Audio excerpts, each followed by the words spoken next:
London, 1824. A merchant's daughter ran barefoot through the rain-soaked streets, hunted like an animal by men paid to drag her to an asylum. Her crime?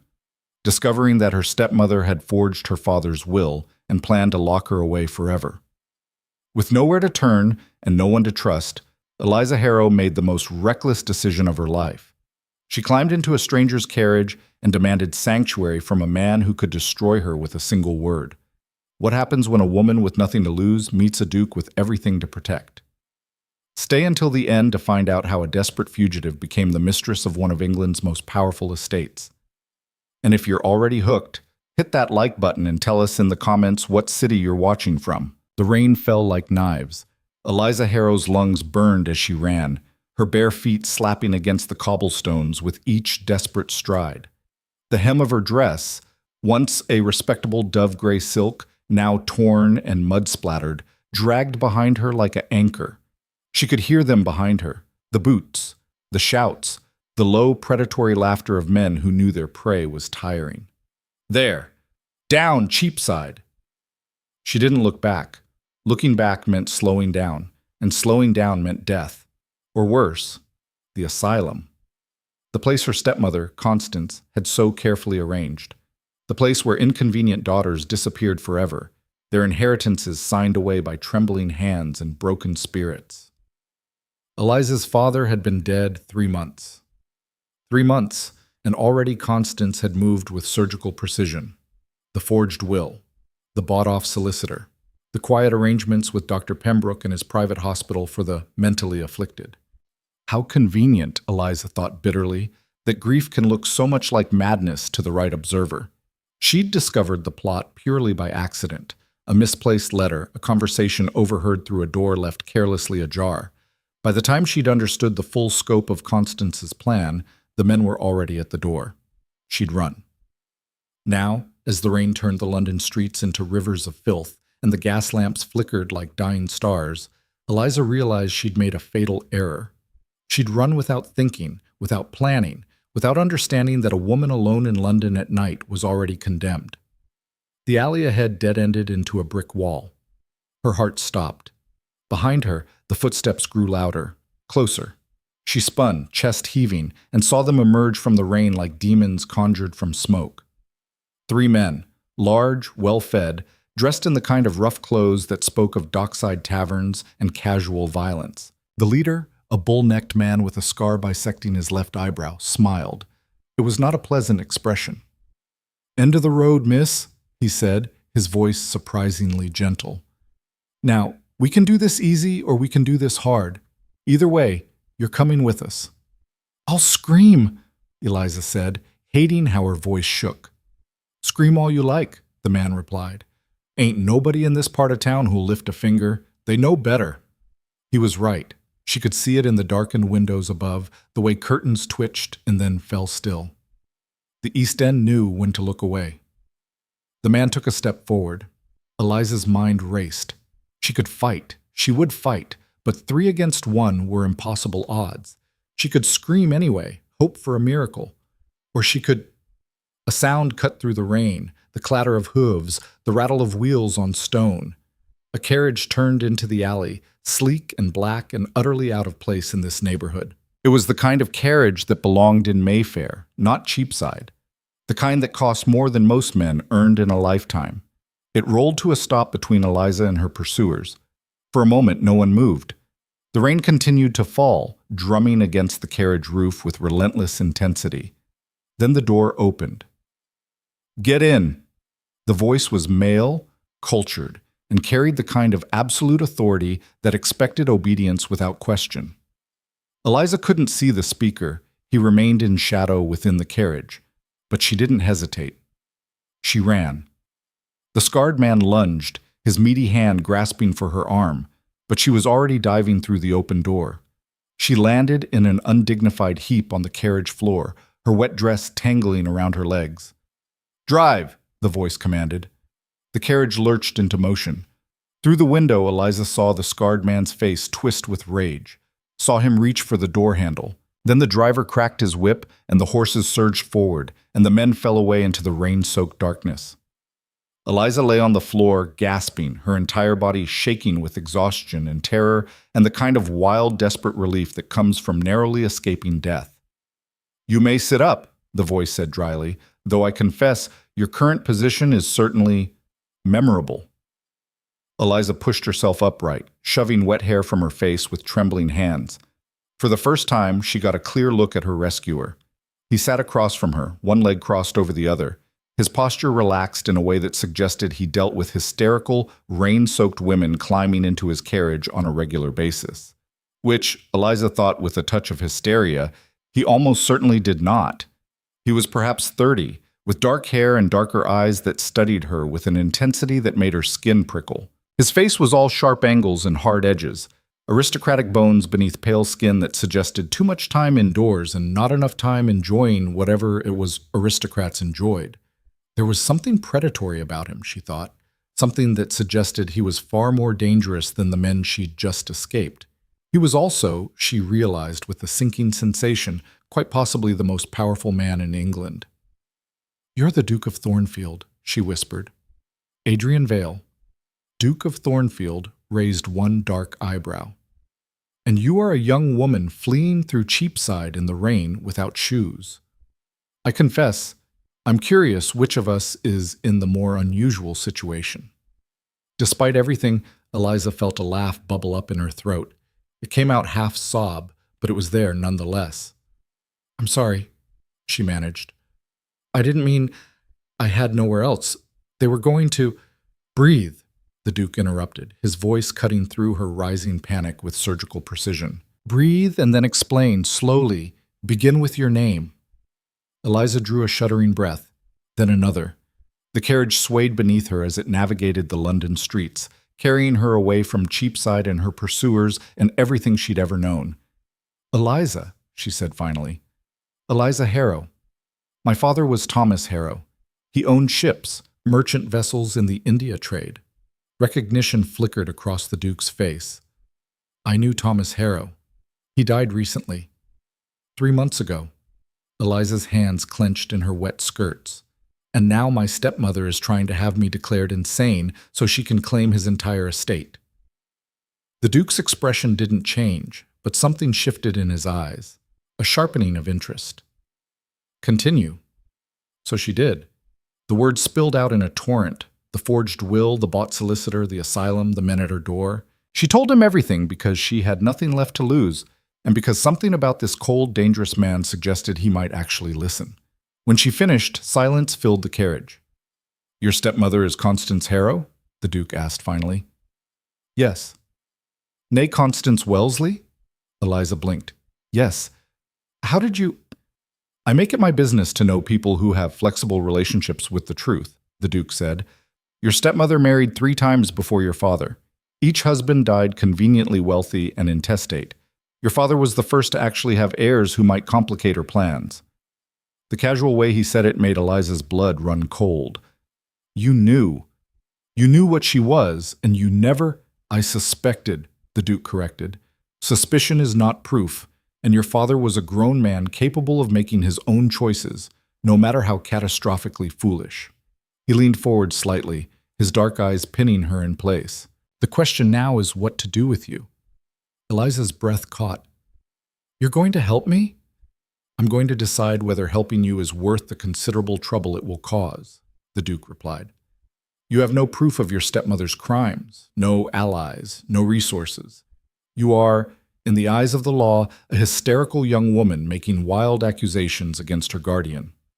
"I'm not hysterical," Eliza said, her voice hardening. "I know, but that won't matter to anyone who matters." The Duke sat back, his fingers steepled beneath his chin. "However, you did demonstrate considerable resourcefulness in evading capture thus far, and I do have a certain distaste for women who murder their husbands for profit." Hope flared in Eliza's chest. "Then you'll—" "I will offer you temporary refuge," the Duke interrupted. "Emphasis on temporary. I'm leaving London tonight for my estate in Northumberland. You may accompany me. That will remove you from your stepmother's immediate reach and give us time to consider options." "Northumberland?" Eliza's mind reeled. Northumberland was at the edge of the world, A week's journey from London, isolated and wild and safe. It would be safe. Why? She asked. Why would you do this for a stranger? The Duke's expression shifted into something that might have been a smile on a warmer man. Because your stepmother once tried to ensnare my younger brother with promises of affection and a mysterious inheritance she was about to receive. He was foolish enough to believe her. I was not foolish enough to let him marry her. His eyes hardened. Consider this a long-delayed settling of accounts. The carriage slowed. Through the window, Eliza could see they'd left the narrow streets of the East End behind. They were in Mayfair now, pulling up before a massive townhouse that blazed with light. I should warn you, the Duke added, that traveling to my estate unchaperoned will destroy what remains of your reputation. Society will assume the worst. You'll be unmarriageable, ruined, a cautionary tale mothers tell their daughters. I'm already ruined, Eliza said. The moment I fled tonight, I ruined myself. At least this way I'm alive to regret it.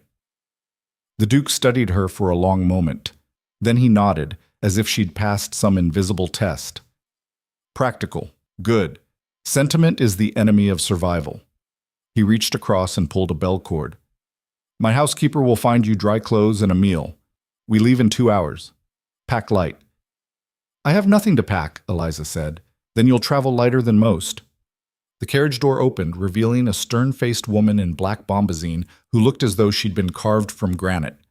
Mrs. Hendricks, this is Miss Harrow. She'll be accompanying us north. See that she's fed and appropriately dressed for travel. Mrs. Hendricks's eyes swept over Eliza's bedraggled form with the kind of comprehensive disapproval that suggested she'd seen everything and been unimpressed by all of it. Very good, Your Grace, she said, her tone suggesting it was anything but good. Eliza climbed out of the carriage on shaking legs. The Duke remained inside, already turning his attention to a stack of papers on the seat beside him. Your Grace, Eliza said. He glanced up. Thank you. Thank me when we reach Thornfield, he said.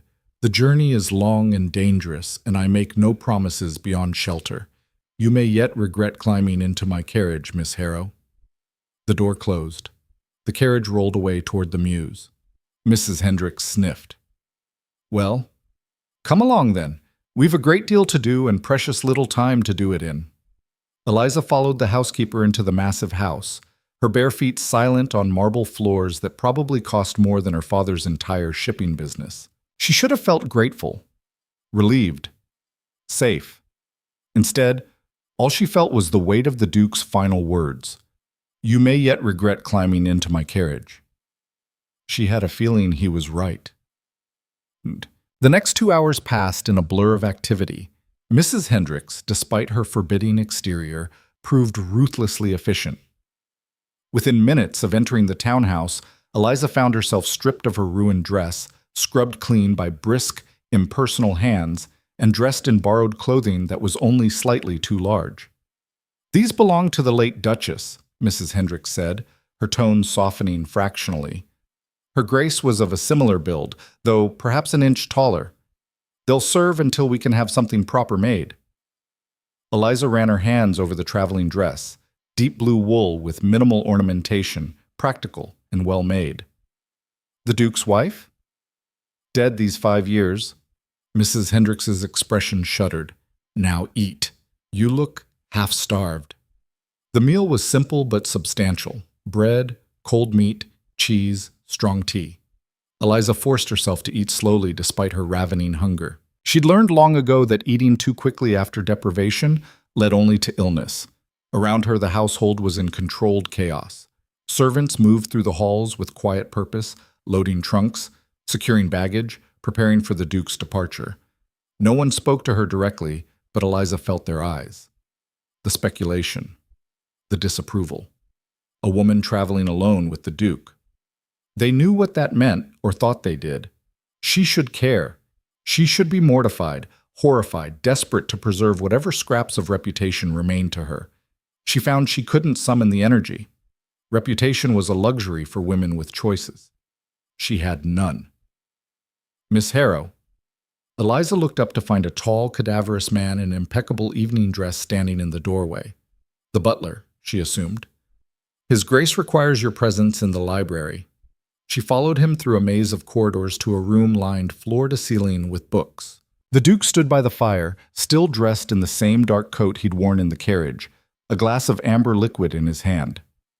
"Sit," he said without preamble. Eliza sat.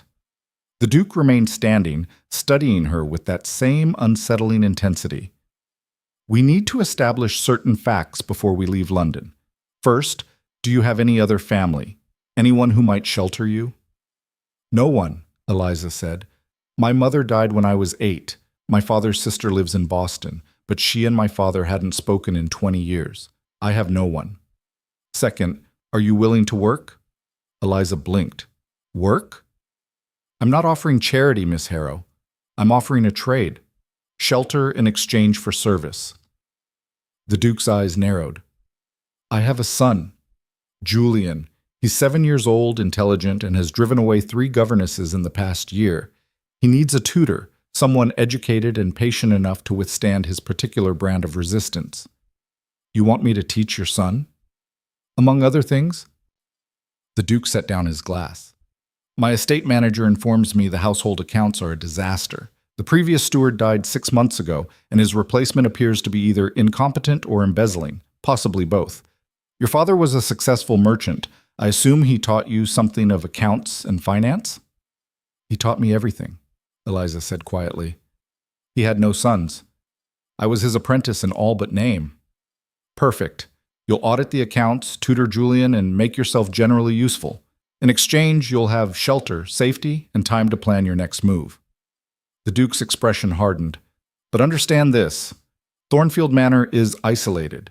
The nearest village is 5 miles away. The estate is large, the work is hard, and the North is not kind to those who can't adapt. If you're expecting gentle country life and pretty gardens, you'll be sorely disappointed." "I'm expecting to survive," Eliza said. "Everything else is negotiable." For the first time, something like approval flickered across the Duke's face. "We leave in 1 hour," he said. "Mrs. Hendricks has prepared traveling clothes and necessary items. The journey will take 5 days if the weather holds. We'll stop at coaching inns along the way, where you'll be presented as my son's new governess traveling under my protection.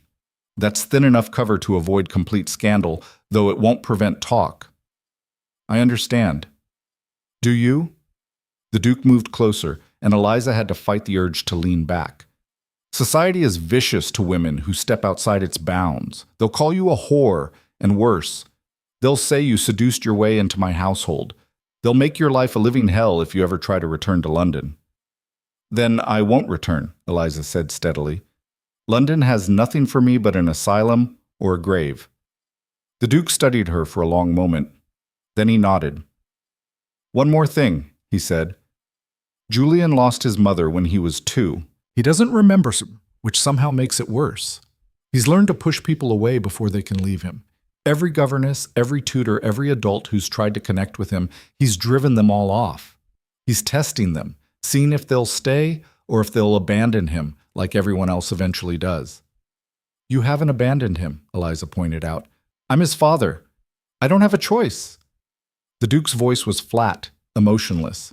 "But he needs more than duty. He needs someone who'll fight for him, someone stubborn enough to withstand his worst and still come back." "Why are you telling me this?" "Because if you're going to fail, I'd prefer you do it now, before he gets attached." The Duke's eyes were hard as flint. "If you agree to this position and then leave after a few weeks because it's too difficult, you'll break whatever fragile trust he has left. I won't allow that." Eliza stood, meeting the Duke's gaze directly. "I won't leave. Not because the work is hard, not because your son is difficult, not because society condemns me. I'll leave only when I choose to leave, and not a moment before." "Why should I believe you?" "Because I have nowhere else to go," Eliza said simply. "And because I know what it's like to lose everything and have no one fight for you. I won't do that to a child." Silence stretched between them. "Very well," the Duke said finally. "Welcome to my service, Miss Harrow. Try not to regret it too quickly." Months. They left London in darkness, the great city falling away behind them as the carriage rolled north through streets still slick with rain. Eliza sat across from the Duke, Mrs. Hendricks beside her, watching the familiar landmarks disappear into the night. The Duke spent the journey reading by lamplight, his attention focused on a stack of correspondence that seemed never-ending. He didn't speak, didn't acknowledge their presence, might as well have been alone. Mrs. Hendricks knitted, her needles clicking with mechanical precision. Eliza stared out the window and wondered what she'd just agreed to.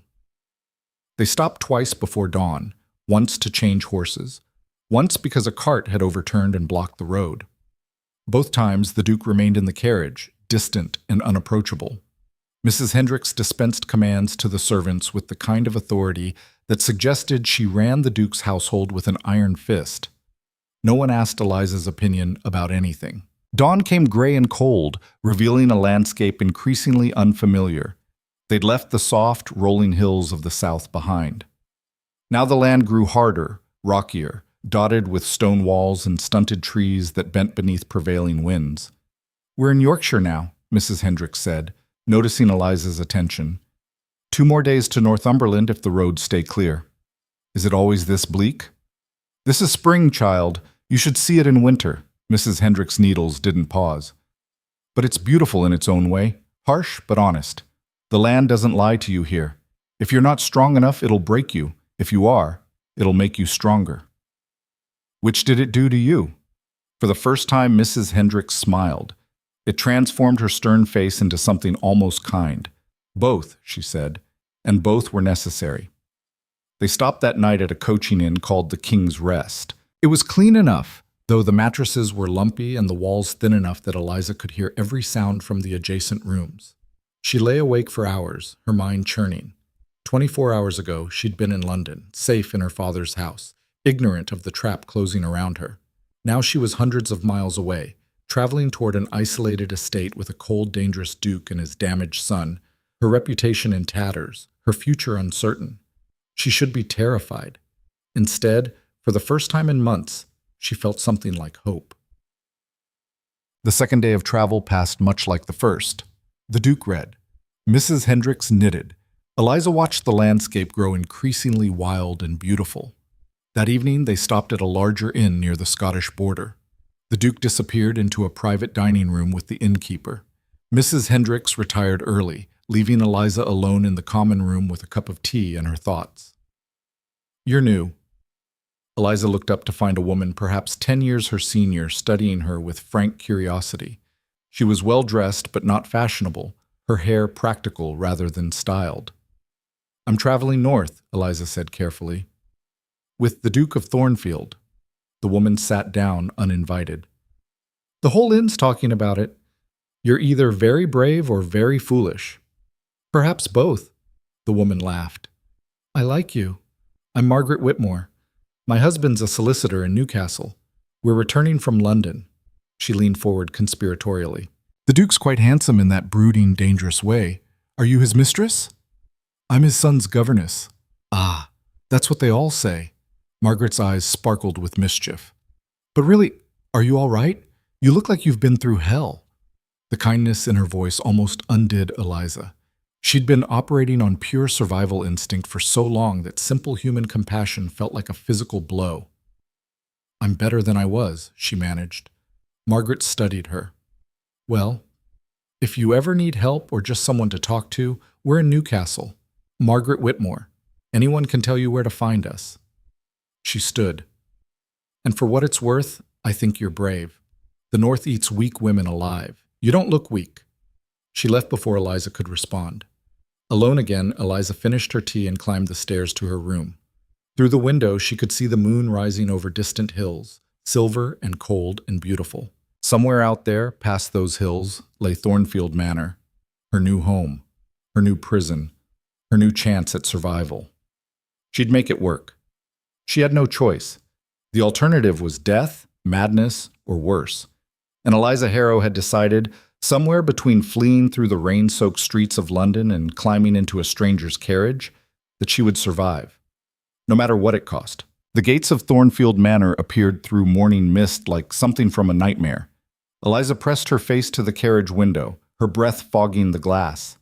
Iron bars, 12 feet high, flanked by stone pillars topped with wolves carved from granite. Their mouths were open in silent snarls, their eyes empty sockets that seemed to follow the carriage as it passed beneath. Beyond the gates, a long drive cut through moorland so barren it looked cursed. No trees softened the landscape, no gentle gardens welcomed visitors, just endless stretches of purple heather and gray stone, wind-bent and hostile beneath a sky the color of old iron. And at the end of that desolate drive, rising from the moor like a clenched fist, stood Thornfield Manor itself. It was massive, Gothic, built from the same gray stone as everything else in this god-forsaken landscape, all sharp angles and narrow windows and puers that clawed at the sky. Gargoyles perched along the roofline. Crows circled overhead, their cries harsh and unwelcoming. "Home, sweet home," Mrs. Hendricks said dryly, following Eliza's gaze. "Not what you expected?" "I didn't know what to expect," Eliza admitted. "Most don't." The housekeeper's expression softened slightly. "It's harsh, I'll grant you, but it keeps the weak away. Only the strong survive at Thornfield. You'll do well to remember that." The carriage rolled to a stop before the main entrance. A line of servants stood waiting, their faces uniformly blank, their clothing uniformly black. They looked like mourners at a funeral. Perhaps they were. The Duke descended first, his boots crunching on gravel. He didn't acknowledge the servants, simply strode past them into the manor as if they were furniture. Mrs. Hendricks followed with the brisk efficiency Eliza had come to expect. That left Eliza alone in the carriage doorway, staring down at a sea of unfriendly faces. She climbed out, lifted her chin, met their stares with one of her own. A woman stepped forward, older than Mrs. Hendricks, her face a roadmap of wrinkles, her eyes sharp as broken glass. "So you're the new governess?" It wasn't a question, and her tone made it clear what she thought of new governesses. "I am," Eliza said. "They never last," the woman continued. 3 governesses in 1 year. The boy's a demon, and his grace won't lift a finger to correct him. You'll be gone within a month, mark my words." "Then you'd best prepare to be disappointed," Eliza replied evenly. Shock rippled through the assembled servants. Apparently no one spoke back to this woman. "I'm Mrs. Crawford," the woman said, her voice dropping to Arctic temperatures. "Head of the household staff. You'll report to me regarding the young master's needs, his schedule, his meals. You'll follow my instructions to the letter, or you'll find yourself back on the road faster than you can blink." I'll follow reasonable instructions," Eliza corrected. "Unreasonable ones I'll take up with the Duke." Mrs. Crawford's face turned purple. "How dare you? The new governess will report directly to me." Everyone turned. The Duke stood in the doorway, his expression unreadable. "Miss Harrow's position is somewhat unique. She answers to me alone. If you have concerns, Mrs. Crawford, you may address them to me. Are we clear?" "Perfectly, Your Grace." Mrs. Crawford's voice could have frozen water. The Duke's eyes moved to Eliza. "Follow me." She did, acutely aware of the hostile stares following her into the manor. Inside was no warmer than outside. The entry hall soared 3 stories high, all dark wood and darker stone, lit by windows too narrow to let in much light. Portraits lined the walls, generations of veils, their painted eyes cold and judging. Suits of armor stood in alcoves like silent sentinels. The whole place felt like a mausoleum. "Your quarters are in the east wing," the Duke said, his voice echoing in the vast space. "You'll have a bedroom, a sitting room, and access to the library. Julian's rooms are adjacent. His previous governesses stayed in the servants' quarters, which is why they failed. The boy needs consistency, not someone who disappears every evening to the other side of the manor." "And the household accounts?" Eliza asked. "The estate office is on the ground floor, west wing. I'll show you tomorrow." The Duke paused at the foot of a grand staircase. "Tonight, rest, settle in. Tomorrow the real work begins." He turned to leave. "Your Grace," Eliza said. He looked back. "Your son, Julian. When do I meet him?" Something flickered across the Duke's face. Pain, perhaps, or regret. "He's been informed of your arrival. Whether he chooses to make an appearance is entirely up to him." With that cryptic statement, he walked away, his footsteps fading into the depths of the manor. Eliza stood alone in the entry hall, surrounded by disapproving ancestors and empty armor, and wondered what in hell she'd gotten herself into. Her quarters were surprisingly comfortable. The bedroom was large and well appointed, with a proper bed, a wardrobe, and a fireplace that actually worked. The sitting room was smaller but cozy, with bookshelves lining one wall and windows overlooking the moor. A young maid appeared shortly after Eliza arrived, bearing tea and sandwiches. She couldn't have been more than 15, with frightened eyes and hands that shook as she set down the tray. "Thank you," Eliza said gently. The girl jumped as if she'd been struck. You're welcome, miss." She bobbed a curtsy and fled. Eliza stared at the door. What kind of household terrified its own servants? She ate mechanically, her mind turning over everything she'd observed. The hostile staff, the cold, unwelcoming manner, the Duke's strange distance from his own son, and Julian himself, still unseen, still unknown. A demon, Mrs. Crawford had called him. Eliza knew better than to trust the opinions of bitter old women. But she also knew that 7-year-old boys didn't drive away 3 governesses without reason. She finished her meal and decided to explore. The corridor outside her quarters was long and shadowy, lit by sconces that provided more atmosphere than actual illumination. Doors lined both sides, most of them closed. At the far end, one stood slightly ajar. Eliza approached quietly. Through the gap, she could see a child's bedroom, toys scattered across the floor, books stacked haphazardly on shelves, and in the center of it all, a small figure sitting cross-legged on the carpet, surrounded by wooden soldiers arranged in battle formation. Julian. He was smaller than she'd expected, all sharp angles and pale skin, his dark hair, so like his father's, falling into eyes that were fixed on his toy army with fierce concentration. He wore simple clothes, well made but rumpled, as if he'd dressed himself without supervision. As Eliza watched, he picked up one soldier and smashed it down on another, making explosion sounds under his breath. "They're all going to die," he said without looking up. "Every single one." Eliza's breath caught. He'd known she was there. "Why?" she asked. "Because that's what happens." He selected another soldier, examined it critically, then threw it across the room. It hit the wall with a sharp crack. "Everyone dies. Everyone leaves.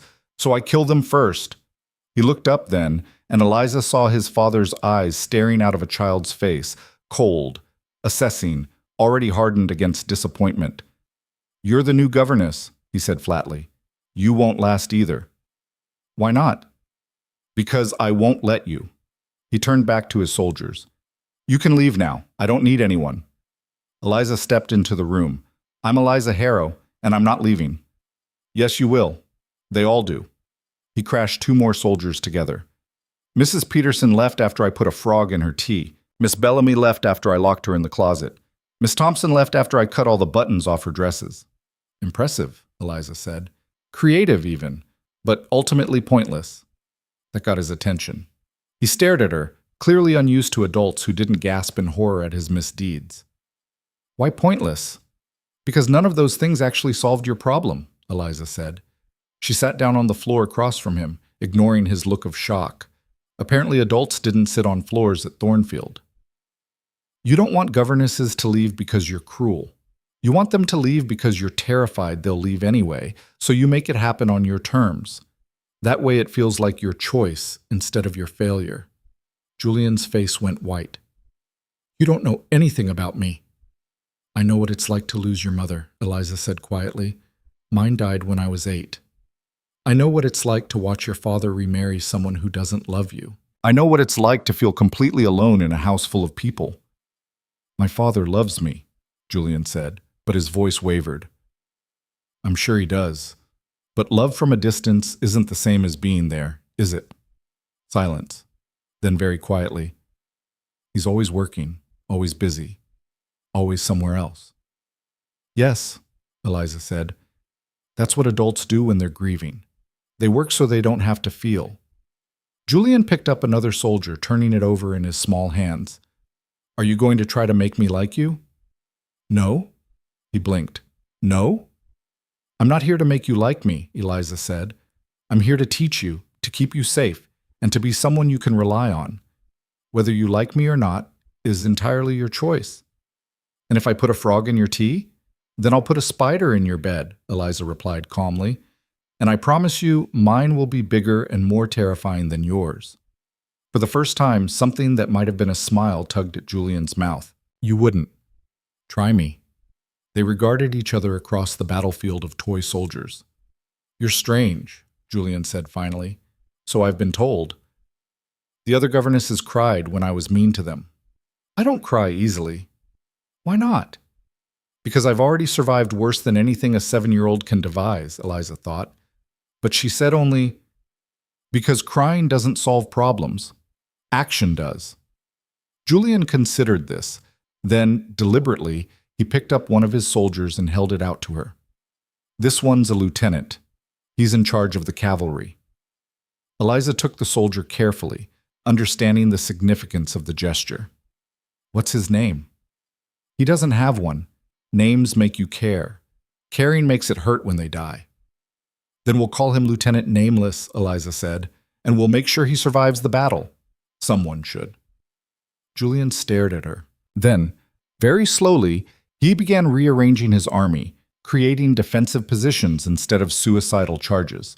They played in silence for perhaps half an hour before a clock somewhere in the manor chimed 6. That's dinner, Julian said, not looking up. Mrs. Crawford will send someone to fetch me. Will your father be there? No, he eats in his study. Julian's voice was carefully neutral. He's always busy. Then I'll eat with you, Eliza said. Julian's head snapped up. You will? Someone needs to make sure you don't put frogs in the soup. This time, Julian definitely smiled. It was small and cautious and quickly hidden, but it was there. I only did that once, he said. Once is enough to establish a pattern. A knock at the door interrupted them. The same frightened young maid appeared, her eyes widening when she saw Eliza sitting on the floor. Begging your pardon, miss, but Master Julian's dinner is served in the nursery. Tell Mrs. Crawford that Master Julian will be dining in the small dining room tonight, Eliza said, and that he'll need a second place setting. I'll be joining him. The maid's eyes went huge. But Mrs. Crawford said, Mrs. Crawford can take her objections to the Duke, Eliza interrupted. Those are my instructions. The maid fled. Julian looked at Eliza with something like awe. No one talks back to Mrs. Crawford. Then it's past time someone started. Eliza stood, brushing dust from her skirts. Come, let's see what fresh horrors the kitchen has prepared. Julian scrambled to his feet. It's usually just porridge and weak tea. Mrs. Crawford says children don't need rich foods. Mrs. Crawford sounds like she needs to reevaluate her understanding of child nutrition, Eliza said. We'll address that tomorrow. They walked together through the shadowy corridors, Julian stealing glances at her as if expecting her to vanish like smoke. When they reached the small dining room, they found a single-place setting at a table large enough to seat 20. A bowl of gray porridge sat congealing on the plate. Eliza stared at it.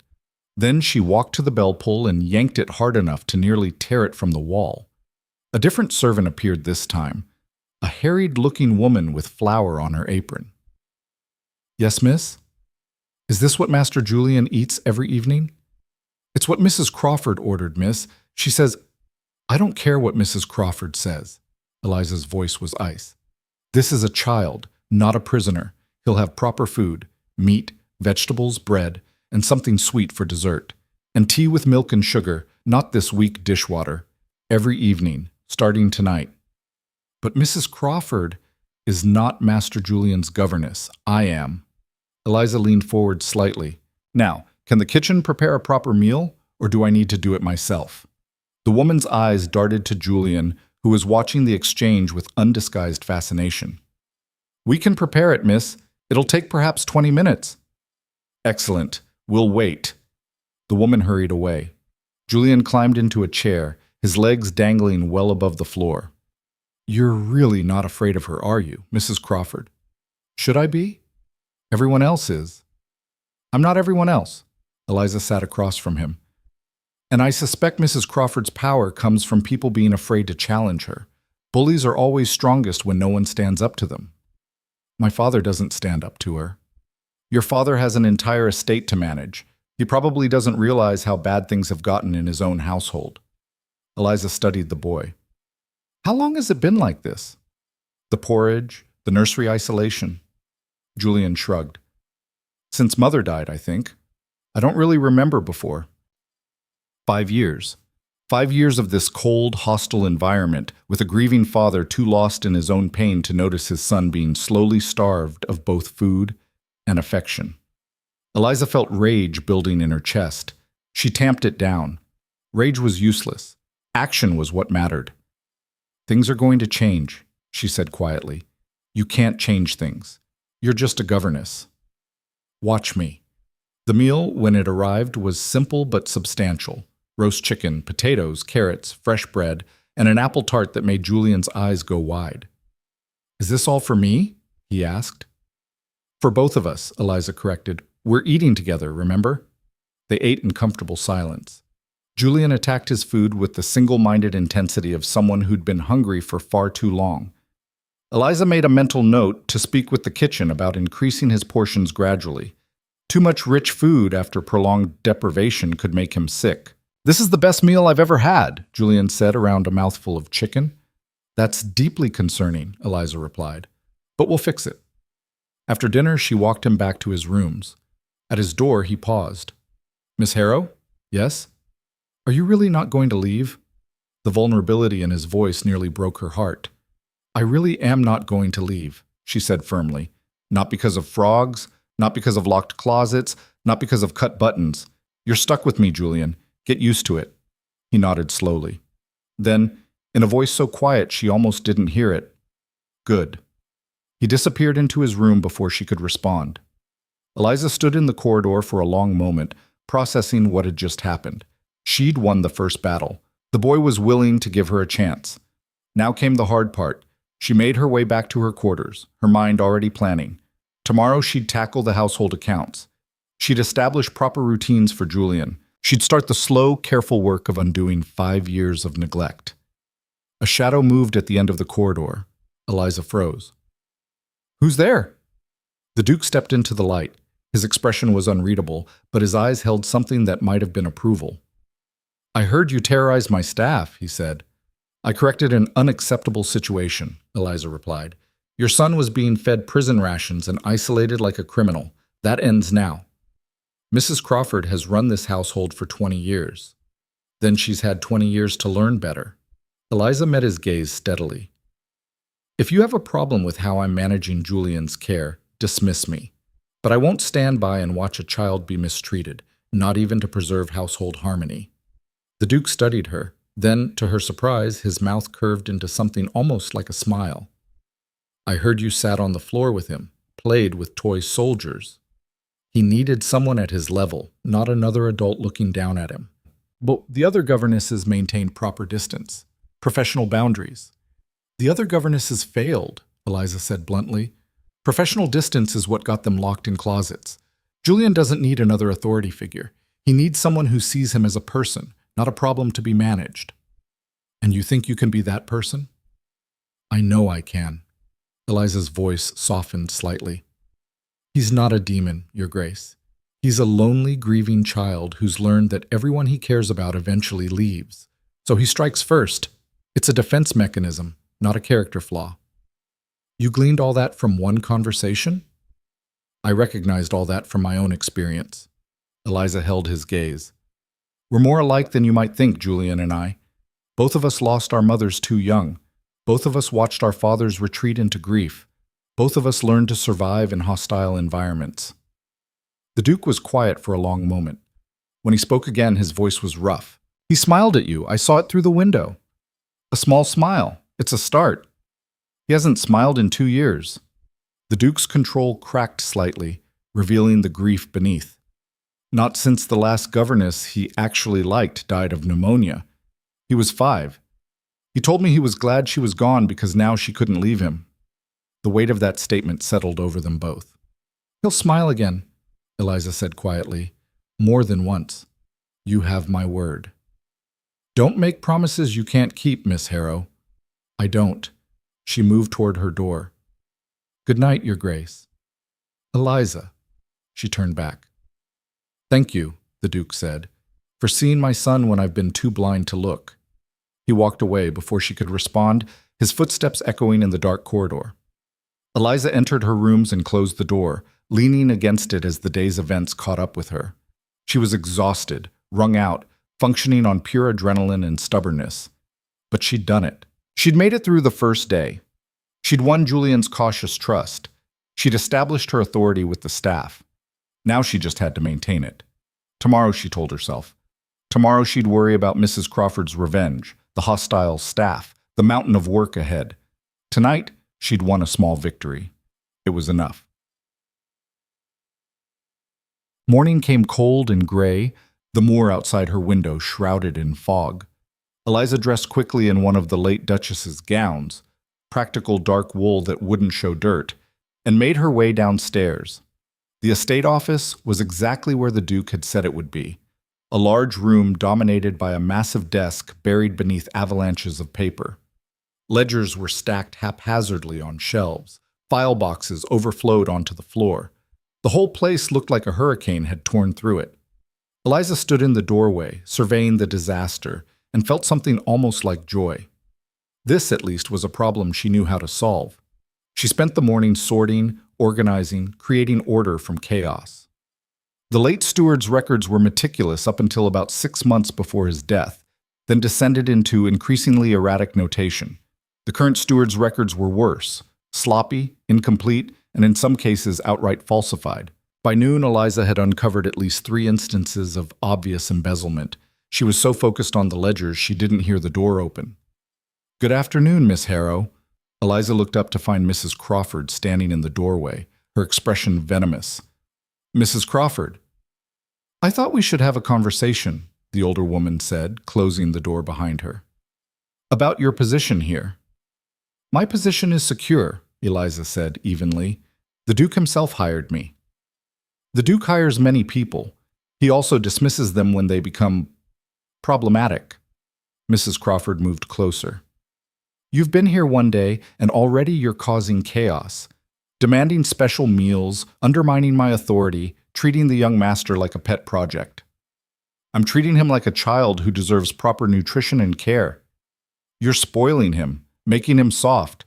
The North doesn't tolerate soft people, Miss Harrow. Neither does this household." "Then perhaps this household needs to learn tolerance," Eliza replied, "because I'm not leaving, and I'm not changing my methods." Mrs. Crawford's eyes narrowed. "You think you're different from the others, special, but you're not.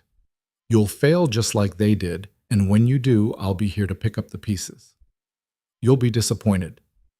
"We'll see." Mrs. Crawford moved to the door. "One last thing. I know why you're really here. A merchant's daughter, fleeing London in disgrace, climbing into the Duke's carriage like a common whore.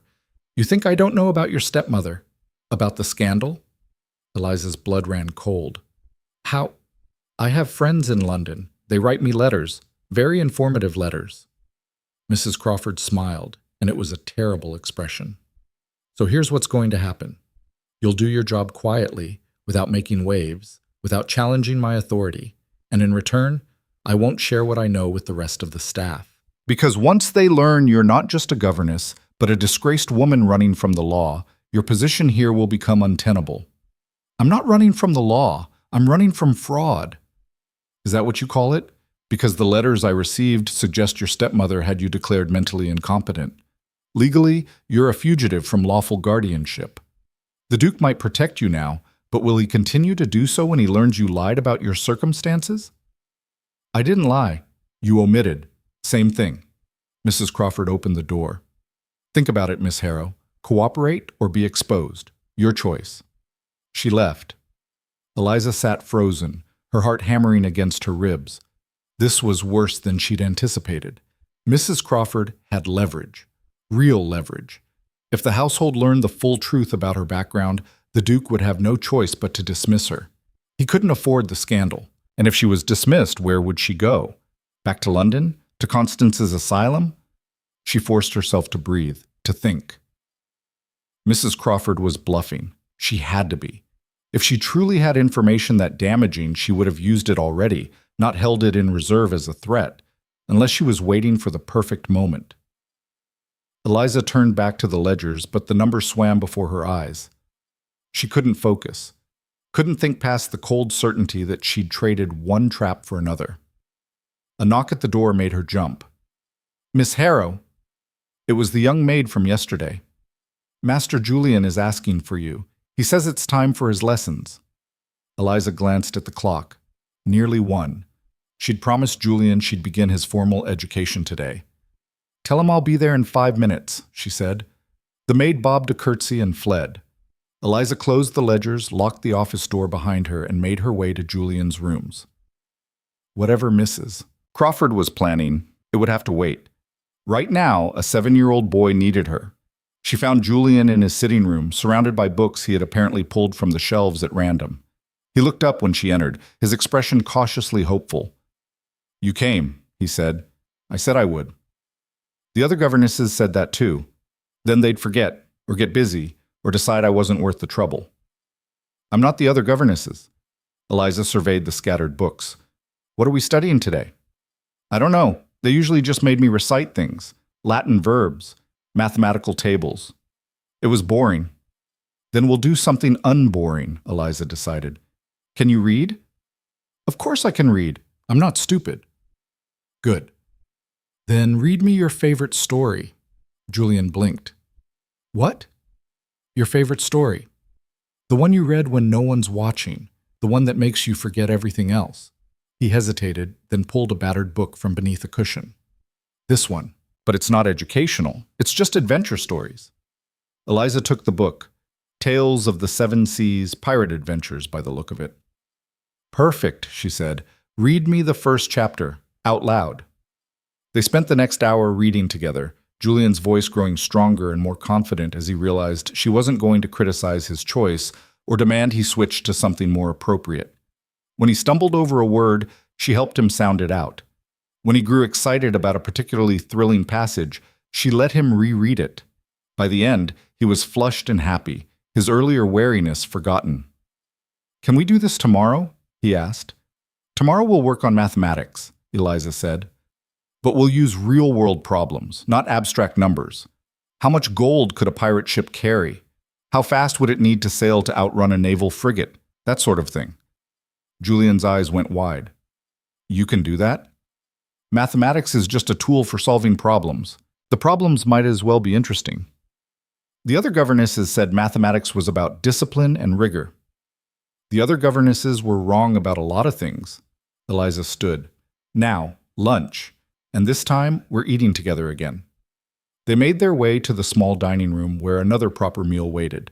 No one had countermanded her orders, which meant either the kitchen staff had decided to obey her or they were waiting for Mrs. Crawford's explicit instruction. Either way, Julian ate well. Afterward, Eliza returned to the estate office, determined to make progress on the accounts despite her earlier distraction. She worked through the afternoon, carefully documenting every discrepancy, every suspicious entry, every sign of fraud. By the time the light began to fade, she had a damning case against the current steward. She also had a plan. She found the Duke in his study, surrounded by correspondence and looking exhausted. He glanced up when she entered, surprise flickering across his face. "Miss Harrow, I didn't expect to see you until dinner." "I need to show you something," Eliza said. She laid the ledgers on his desk. "Your steward is embezzling, has been for at least 6 months, possibly longer." The Duke's expression hardened. "Show me." She walked him through it, the falsified entries, the missing funds, the creative accounting that wouldn't fool anyone with actual financial training. The Duke listened in silence, his face growing increasingly grim. "How much?" he asked finally. "At least £3,000 that I can prove. Possibly more once I finish the full audit." The Duke sat back, his jaw tight. "Daniels, I hired him on recommendation from a friend. I trusted him. He counted on that." Eliza hesitated, then added, "Your Grace, there's something else. Mrs. Crawford knows about my background, about my stepmother. She's threatening to expose me unless I cooperate with her. Plus." The Duke's eyes snapped to hers. "She what?" "She has contacts in London. They informed her of my situation. She's using it as leverage to maintain her control over the household." "I see." The Duke's voice was dangerously quiet. "And what does cooperation entail?" Doing my job quietly, not challenging her authority, essentially becoming another cowed servant afraid to speak up. And you're telling me this because? Because I won't be blackmailed, Eliza said flatly. And because you deserve to know the full truth before you decide whether to keep me on. Yes, my stepmother had me declared incompetent. Yes, I'm technically fleeing lawful guardianship, but that guardianship was obtained through fraud, and I won't go quietly into an asylum to make things convenient for a murderer. The Duke studied her for a long moment. Then he stood, walked to the door, and rang for a servant. When the butler appeared, the Duke said, "Summon Mrs. Crawford to my study, immediately." "Your Grace," Eliza started. "If you think I'll allow any member of my household to blackmail another, you've gravely misunderstood me," the Duke interrupted. His eyes were cold fire. "Mrs. Crawford's reign ends tonight." Eliza's heart hammered. "She's been here 20 years. The staff is loyal to her." "Then the staff can choose between loyalty to her and continued employment." The Duke's voice was steel. "No one threatens my people, not even my own servants." When Mrs. Crawford arrived, her expression was smug. That smugness evaporated when she saw Eliza standing beside the Duke's desk. "Your Grace, Be quiet," the Duke said. "Miss Harrow has informed me of your attempt at blackmail. Do you deny it?" Mrs. Crawford's face went white. "I was merely trying to protect the household's reputation. By threatening to ruin an innocent woman's life?" The Duke's voice was arctic. "I know Miss Harrow's full circumstances. I knew them when I hired her." "Your threats hold no power here. But, Your Grace, the scandal is none of your concern." The Duke moved to stand directly before her. "You are dismissed, effective immediately. You have until morning to collect your things and leave my property. You can't. After all my years of service, I can and I am." The Duke's expression was implacable. "Consider yourself fortunate I'm providing a reference at all. If you attempt to spread malicious gossip about Miss Harrow, I'll ensure every household in England knows exactly why you were dismissed. Are we clear?" Mrs. Crawford's mouth worked soundlessly. Then she turned on her heel and stormed from the room, slamming the door behind her. Silence fell. Eliza found she was shaking. "Your Grace, I didn't mean for you to—" "She had to go regardless," the Duke interrupted. "I should have dismissed her years ago when Julian started complaining about the food, but I was distracted, grieving, not paying attention." His eyes met hers. "That changes now. You've shown me what my own household has become. It's unacceptable." "The staff won't like this," Eliza warned. "She was their leader." "Then they'll adjust." The Duke returned to his desk. "Tomorrow, I'll promote Mrs. Hendricks to head housekeeper. She's competent and fair. The staff will respect her." "And the steward?" "Dismissed and reported to the magistrate. I won't tolerate theft." The Duke looked at her. "You've been here 2 days and already you've upended my entire household. Is that a problem?" "It's refreshing." Something almost like a smile touched his mouth. "Continue the audit. I want a full accounting by the end of the week." Eliza nodded and turned to leave. "Miss Harrow." She looked back. "Thank you," the Duke said quietly, "for trusting me with the truth."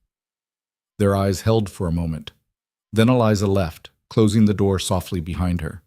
In the corridor, she leaned against the wall, her knees weak. She'd survived. More than survived. She'd won.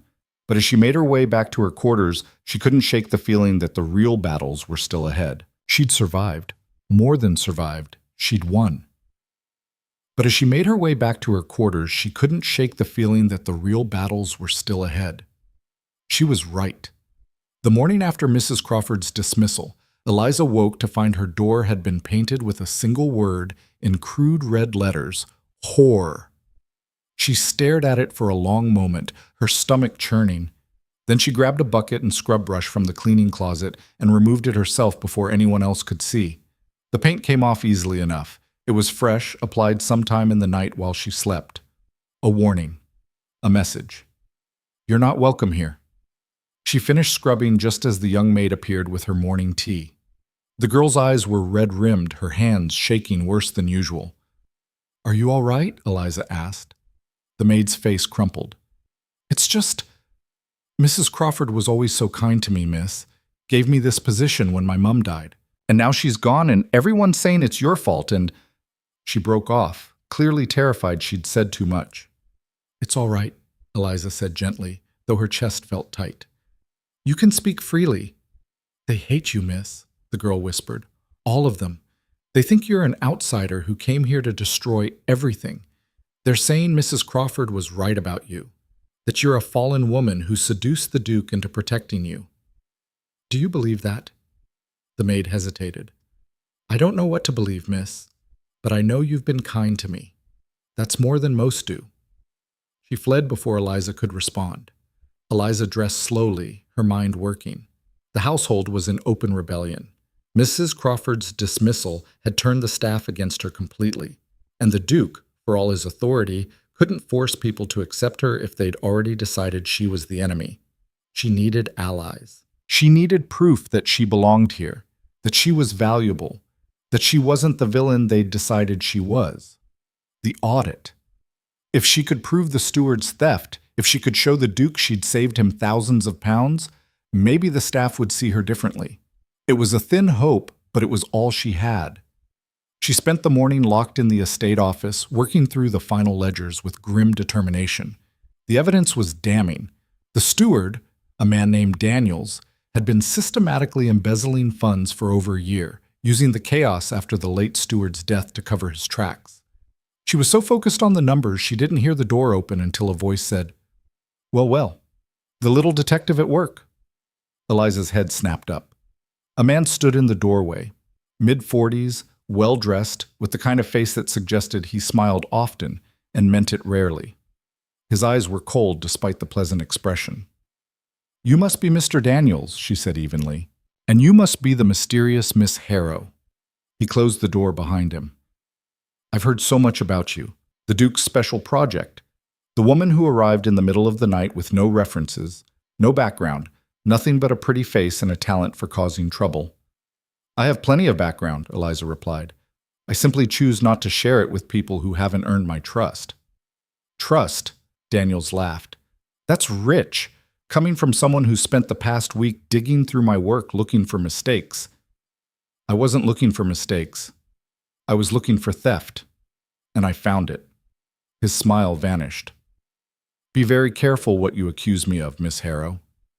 "I'm not accusing, I'm stating facts." Eliza held up the ledger. "You've embezzled at least 3,000 pounds, probably more. The evidence is irrefutable. Evidence can be interpreted many ways, numbers can be explained." Daniels moved closer, and Eliza's hand instinctively moved toward the letter opener on the desk. "Do you know what the Duke will believe? His trusted steward, recommended by his oldest friend? Or a disgraced merchant's daughter fleeing scandal in London? He'll believe the truth." "Will he?" Daniels leaned against the desk. "Because I've been talking to the staff, learning all sorts of interesting things, like how your stepmother is Constance Harrow, the woman who killed 3 husbands for their money, the woman who's currently telling anyone who'll listen that her poor stepdaughter has gone mad with grief and needs to be returned to proper care." Eliza's blood ran cold. "How do you—" "I make it my business to know things." His smile returned sharp as a blade. "Here's what's going to happen. You're going to tell the Duke you made a mistake, that you misread the accounts, that you apologize for the confusion. And then you're going to leave Thornfield quietly, before anyone else learns the full truth about who and what you are. And if I refuse, then I'll make sure every newspaper in England knows that the Duke of Thornfield is harboring a fugitive, that he helped you escape lawful custody, that he's been sharing his isolated estate with a woman of questionable virtue and even more questionable sanity." Daniels straightened. "Your stepmother is well connected. She has friends in Parliament. One word from me, and this becomes a scandal that destroys not just you, but the Duke and his son as well." The threat hung in the air between them. "You're bluffing," Eliza said, but her voice shook. "Am I? Test me." Daniels moved to the door. "You have until tomorrow morning. Confess your error to the Duke, pack your things, and disappear, or watch everything you've built here burn to ash." He left. Eliza sat frozen, the ledger still clutched in her hands. He wasn't bluffing. She could see it in his eyes, hear it in his voice. He'd do exactly what he threatened, and if he did, the scandal would destroy the Duke's reputation. Julian would suffer for it. Everything she'd fought to build would collapse, and Constance would win, again. The door opened. Eliza's hand flew to the letter opener before she recognized the newcomer. Julian stood in the doorway, his face pale. "I heard shouting. Are you all right?" "I'm fine," Eliza lied, forcing her hand to unclench. "Just a disagreement with Mr. Daniels." "He's mean," Julian said flatly. "He yells at the servants, and he smells like old wine." Despite everything, Eliza almost smiled. Accurate on both counts. Julian came into the room, closing the door carefully behind him. "Miss Harrow, is it true what they're saying, that you're going to leave?" "Who's saying that?" "Everyone. The maids, the footmen, cook." His voice dropped to a whisper. "They say you're a bad person. That you tricked my father into bringing you here. That you're going to hurt us." The pain in his voice cut through Eliza's own fear. This was what she'd been trying to prevent. This child, already abandoned by so many, preparing himself for yet another loss. "Come here," she said. Julian approached slowly. Eliza took his small hands in hers, meeting his eyes directly. "I am not leaving," she said firmly. "Not because the servants don't like me. Not because Mr. Daniels threatens me. Not because staying is hard. I made you a promise, and I keep my promises." "But what if Father makes you leave?" "He won't." "How do you know?" "Because I'm about to give him a very good reason to keep me." Eliza stood, gathering the ledgers. "Now, I need you to do something for me. Go to your father's study and tell him I need to see him immediately. Can you do that?" Julian nodded, his expression solemn. "Is this about the numbers? The ones Mr. Daniels doesn't want you to show Father?" Eliza blinked. "You know about that?" "I hear things. Adults think children don't listen, but we do." Julian's jaw set in a way that reminded her powerfully of the Duke. "Mr. Daniels is stealing. I've known for months. I told Father, but he said I was imagining things." "Why would he say that?" "Because Mr. Daniels is friends with Uncle Robert, and Father trusts Uncle Robert more than anyone." Julian's hands clenched into fists. "But I'm not imagining things. I'm not stupid." "No," Eliza said quietly. "You're not stupid. You're observant and intelligent, and your father should have listened to you. We'll make him listen now." Julian's face lit with fierce determination. "I'll get him. Wait here." He ran from the room. Eliza paced, her mind racing. Uncle Robert. The Duke's brother? The one Constance had tried to ensnare years ago? If Daniels was connected to him, if the Duke trusted him enough to ignore his own son's warnings, this was bigger than simple embezzlement. This was a conspiracy. The door burst open. The Duke strode in, Julian at his heels, his expression thunderous. "Miss Harrow," Julian said. He stopped, taking in her face. "What's happened?" "Mr. Daniels just threatened me," Eliza said without preamble. "He demanded I retract my findings about his embezzlement and leave Thornfield quietly. If I refuse, he'll contact my stepmother and create a scandal that will destroy your reputation and potentially endanger Julian." The temperature in the room seemed to drop 10 degrees. "He what?" The Duke's voice was deadly quiet. "He knows about my background, about Constance. He's using it as leverage." Eliza laid the ledgers on the desk. "But that's not the worst part. Your Grace, your son has been trying to tell you about the theft for months. You didn't listen because Daniels is connected to your brother." The Duke's eyes cut to Julian, who stood very straight despite his obvious fear. "Julian? Is this true?" "I tried to tell you," Julian said, his voice small. "I saw Mr. Daniels taking money from the safe. I heard him talking to the grain merchant about selling estate supplies and keeping the profits. But you said I was making up stories because I didn't like him." The Duke's face went white. "When did you see this?" "Lots of times. The last time was 2 weeks before Miss Harrow came." Silence fell like a hammer. "Your Grace," Eliza said carefully, "I think Mr. Daniels may be working with someone outside the estate. The embezzlement is too systematic, too sophisticated for one man acting alone. And if your brother recommended him, Robert wouldn't betray me. But the Duke's voice lacked conviction. Perhaps not knowingly, but Daniels could be using that connection to shield himself. Eliza opened the ledgers. Look at the pattern. Every time you visited your brother in London, the embezzlement increases. Someone's been informing Daniels when you're distracted. The Duke studied the numbers, his jaw working. Then he looked at his son. Julian, why didn't you insist? Why didn't you make me listen? Because you never listened to me, Julian said. And there was no accusation in his voice, only resignation. You're always busy, always working, always somewhere else. The pain that crossed the Duke's face was terrible to witness. You're right, he said hoarsely. I'm sorry. I should have... He broke off, clearly struggling. Then he straightened and his expression hardened into something cold and dangerous. Both of you, stay here. Lock the door after I leave. Don't open it for anyone but me or Mrs. Hendricks. Where are you going? Eliza asked. To have a conversation with Mr. Daniels.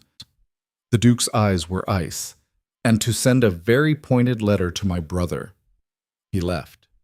Julian immediately locked the door as instructed. They waited in tense silence. Eliza tried to work on the accounts, but her hands shook too badly. Julian sat cross-legged on the floor, building card houses and then destroying them with increasing violence. Miss Harrow? Yes? If father makes you leave, can I come with you? Eliza's throat tightened. Your father won't make me leave. But if he does, then we'll figure something out. She knelt beside him. But Julian, your place is here. This is your home, your inheritance. You can't abandon it because things are difficult. You were going to abandon yours. That was different. I was running from people who wanted to hurt me. You're running from loneliness, and loneliness follows you wherever you go. The only way to defeat it is to stand and fight. Julian considered this. Is that what you're doing? Standing and fighting? Yes. Even though everyone hates you? Even though? Eliza managed to smile. Being liked is pleasant. Being respected is necessary. I'll settle for respect. A commotion outside made them both freeze. Raised voices. A crash. The sound of something heavy hitting a wall. Stay here, Eliza commanded, but Julian was already at the door, pressing his ear against it. It's father, he whispered, and Mr. Daniels. They're fighting. Eliza joined him at the door.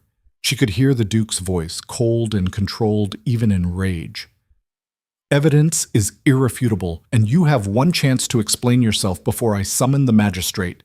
You sanctimonious bastard! Daniel's voice was high with fury. You think you're better than everyone else, don't you? Sitting in your manor, playing Lord of all you survey, while your brother does the actual work of maintaining your family's position. My brother has nothing to do with this. Your brother has everything to do with this. Who do you think suggested I take this position? Who do you think has been covering the shortfalls in your London accounts while you hide up here with your grief and your bastard son?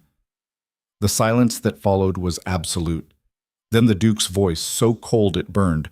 What did you just call my son? Everyone knows the truth. The Duchess died in childbirth, convenient timing for a woman who'd been carrying on with the stable master. The boy doesn't even look like you. The sound of impact was loud even through the door, a body hitting the floor. Then the Duke's voice, shaking with rage Eliza had never heard before. Get out! Get out of my house before I kill you where you stand. I'm not finished. Yes, you are. Movement. Footsteps. The Duke's voice growing closer. You have 1 hour to collect your things and leave my property. If you're still here when I return, I will shoot you myself and sleep soundly afterwards. More footsteps. A door slamming. Then nothing. Eliza and Julian stood frozen, processing what they'd heard. He called me a bastard, Julian whispered. His face was white, his eyes huge. He said, Mother, that I'm not... Stop! Eliza gripped his shoulders. Listen to me. Whatever lies that man told, they're just that, lies. You are your father's son. Anyone can see it in your face, your mannerisms, everything about you. But what if... The door handle rattled. Miss Harrow, Julian, open the door. The Duke's voice was raw. Eliza unlocked it. The Duke stood in the corridor, his knuckles bleeding, his face a mask of barely controlled violence. His eyes went immediately to Julian. "You heard," he said flatly. Julian nodded. The Duke knelt, bringing himself to eye level with his son. When he spoke, his voice shook. "Everything Daniel said was a lie. Your mother was the most faithful, honorable woman I've ever known. You are my son, my blood. Never doubt that." Then why would he say, "Because he's cruel and vicious and wanted to hurt me in the worst way possible"? The Duke's hands clenched. "And because I gave him ammunition by being a terrible father, by ignoring you, by not protecting you from people like him." "You're not a terrible father," Julian said, but his voice was uncertain. "I am. I have been." The Duke's control finally cracked.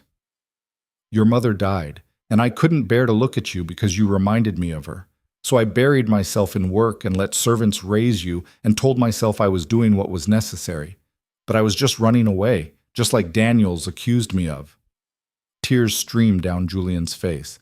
"I thought you blamed me for mother dying." "No." The Duke pulled his son into his arms, his own eyes wet.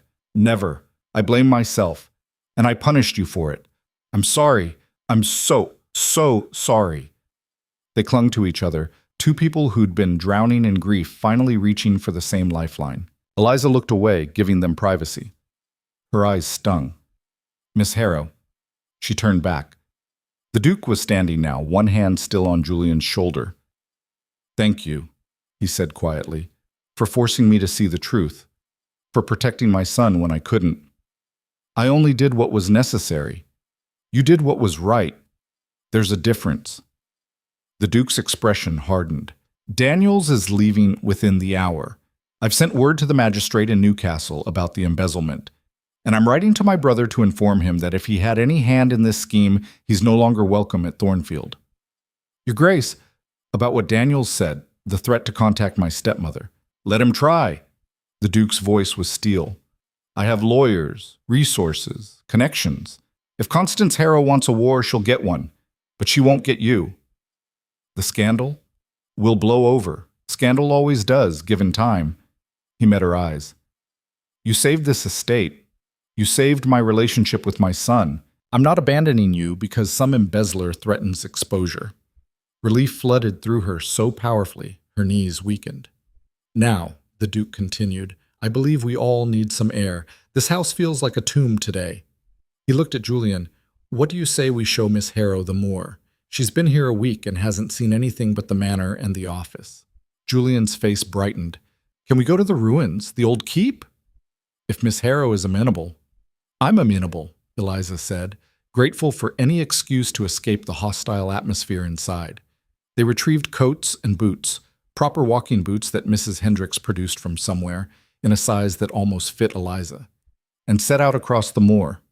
The landscape was harsh and beautiful in equal measure.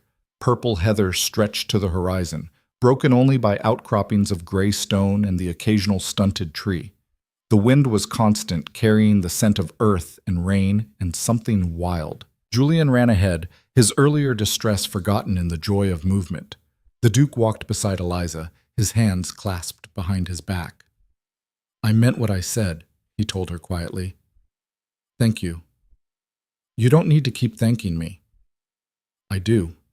Because I was blind, and you forced me to see." He paused. Julian was right. I've been absent, emotionally if not physically. I told myself I was protecting him by maintaining distance, that if I didn't love him too much, losing him wouldn't destroy me the way losing Catherine did. "Your wife?" "Yes. She died bringing Julian into the world, bled out while I held her hand and begged her to stay." His voice was raw. "For 5 years, I've been terrified of losing him too, so I kept him at arm's length, convinced myself it was for his own good." "But distance doesn't prevent loss," Eliza said quietly. "It just means you're alone when it happens." "Exactly." The Duke looked at her. "You understand that? From experience." "My father remarried 6 months after my mother died. He said it was practical. I needed a mother. He needed a wife. But really, he couldn't bear being alone with his grief. So he married Constance, who smiled and played the devoted wife while planning his murder." Did she succeed? I don't know. Eliza's throat tightened. He died of a sudden illness 3 months ago. The doctor said it was natural, but Constance had already rewritten his will, already made arrangements. It was all too convenient. You think she poisoned him? I think she's capable of it. Whether she actually did? Eliza shrugged. I'll probably never know. All I know is that I'm not going to end up like her previous husbands. I'm going to survive. They walked in silence for a while. Ahead, Julian was climbing on what appeared to be the remains of an old stone structure, the ruins he'd mentioned. What is that? Eliza asked. The original keep, built in the 13th century, destroyed in the border wars, never rebuilt. It's been a ruin for 400 years. The Duke's expression softened slightly. Julian loves it. He pretends it's a castle under siege, plays out elaborate battles with imaginary armies. He has a good imagination. Too good, according to the previous governesses. They said he needed to focus on reality, not fantasy. The Duke's jaw tightened, as if childhood isn't meant for fantasy. They reached the ruins. Julian was perched atop a crumbling wall, arms spread wide. I'm the king, he shouted, and these are my lands, and no one can take them from me. Careful, the Duke called. That stone is old. It could crumble. I'm being careful, Julian scrambled down with the fearlessness of youth. Miss Harrow, father, look. You can see for miles from up there, all the way to Scotland, I think. It's certainly impressive, Eliza agreed. Julian grabbed her hand. Come on, I'll show you the dungeon. Show you. There's not really a dungeon, but there's a room that could have been one, and I found bones there once. Rabbit bones, the Duke interrupted. We've been over this. They could have been human, small humans. Despite everything, Eliza laughed. They explored the ruins together, Julian leading the way with the confidence of someone who knew every stone. The Duke followed more cautiously, one eye always on his son. Miss Harrow, Julian's voice echoed from somewhere below. There's stairs, hidden stairs. Eliza peered into what appeared to be a half-collapsed cellar. Sure enough, stone steps descended into darkness. Julian, come back up, the Duke commanded. We don't know if it's safe. But there could be treasure or secrets or… A crack, the sound of stone giving way. Julian's scream cut off abruptly. Julian! The Duke was moving before Eliza could react, scrambling down into the cellar with complete disregard for his own safety. Eliza followed, her heart in her throat. The stairs were treacherous, worn smooth by centuries of weather. At the bottom, a chamber opened up, and in the center, a hole where the floor had collapsed, revealing darkness below. Julian clung to the edge, his fingers white-knuckled on the stone, his legs dangling over empty air. Hold on, the Duke said, his voice absolutely calm despite the terror in his eyes. Don't move. Don't try to pull yourself up, just hold on. He lay flat on the stone, reaching for his son, but the gap was too wide. His fingers fell short by inches. I can't hold on, Julian gasped. Father, I can't. Yes, you can. The Duke's voice never wavered. You're strong. You're brave. Hold on for 10 more seconds. That's all I need. Eliza looked around frantically. No rope, no ladder. Nothing but stone and darkness, except her dress. The late Duchess's dress. Yards and yards of heavy wool. She didn't hesitate.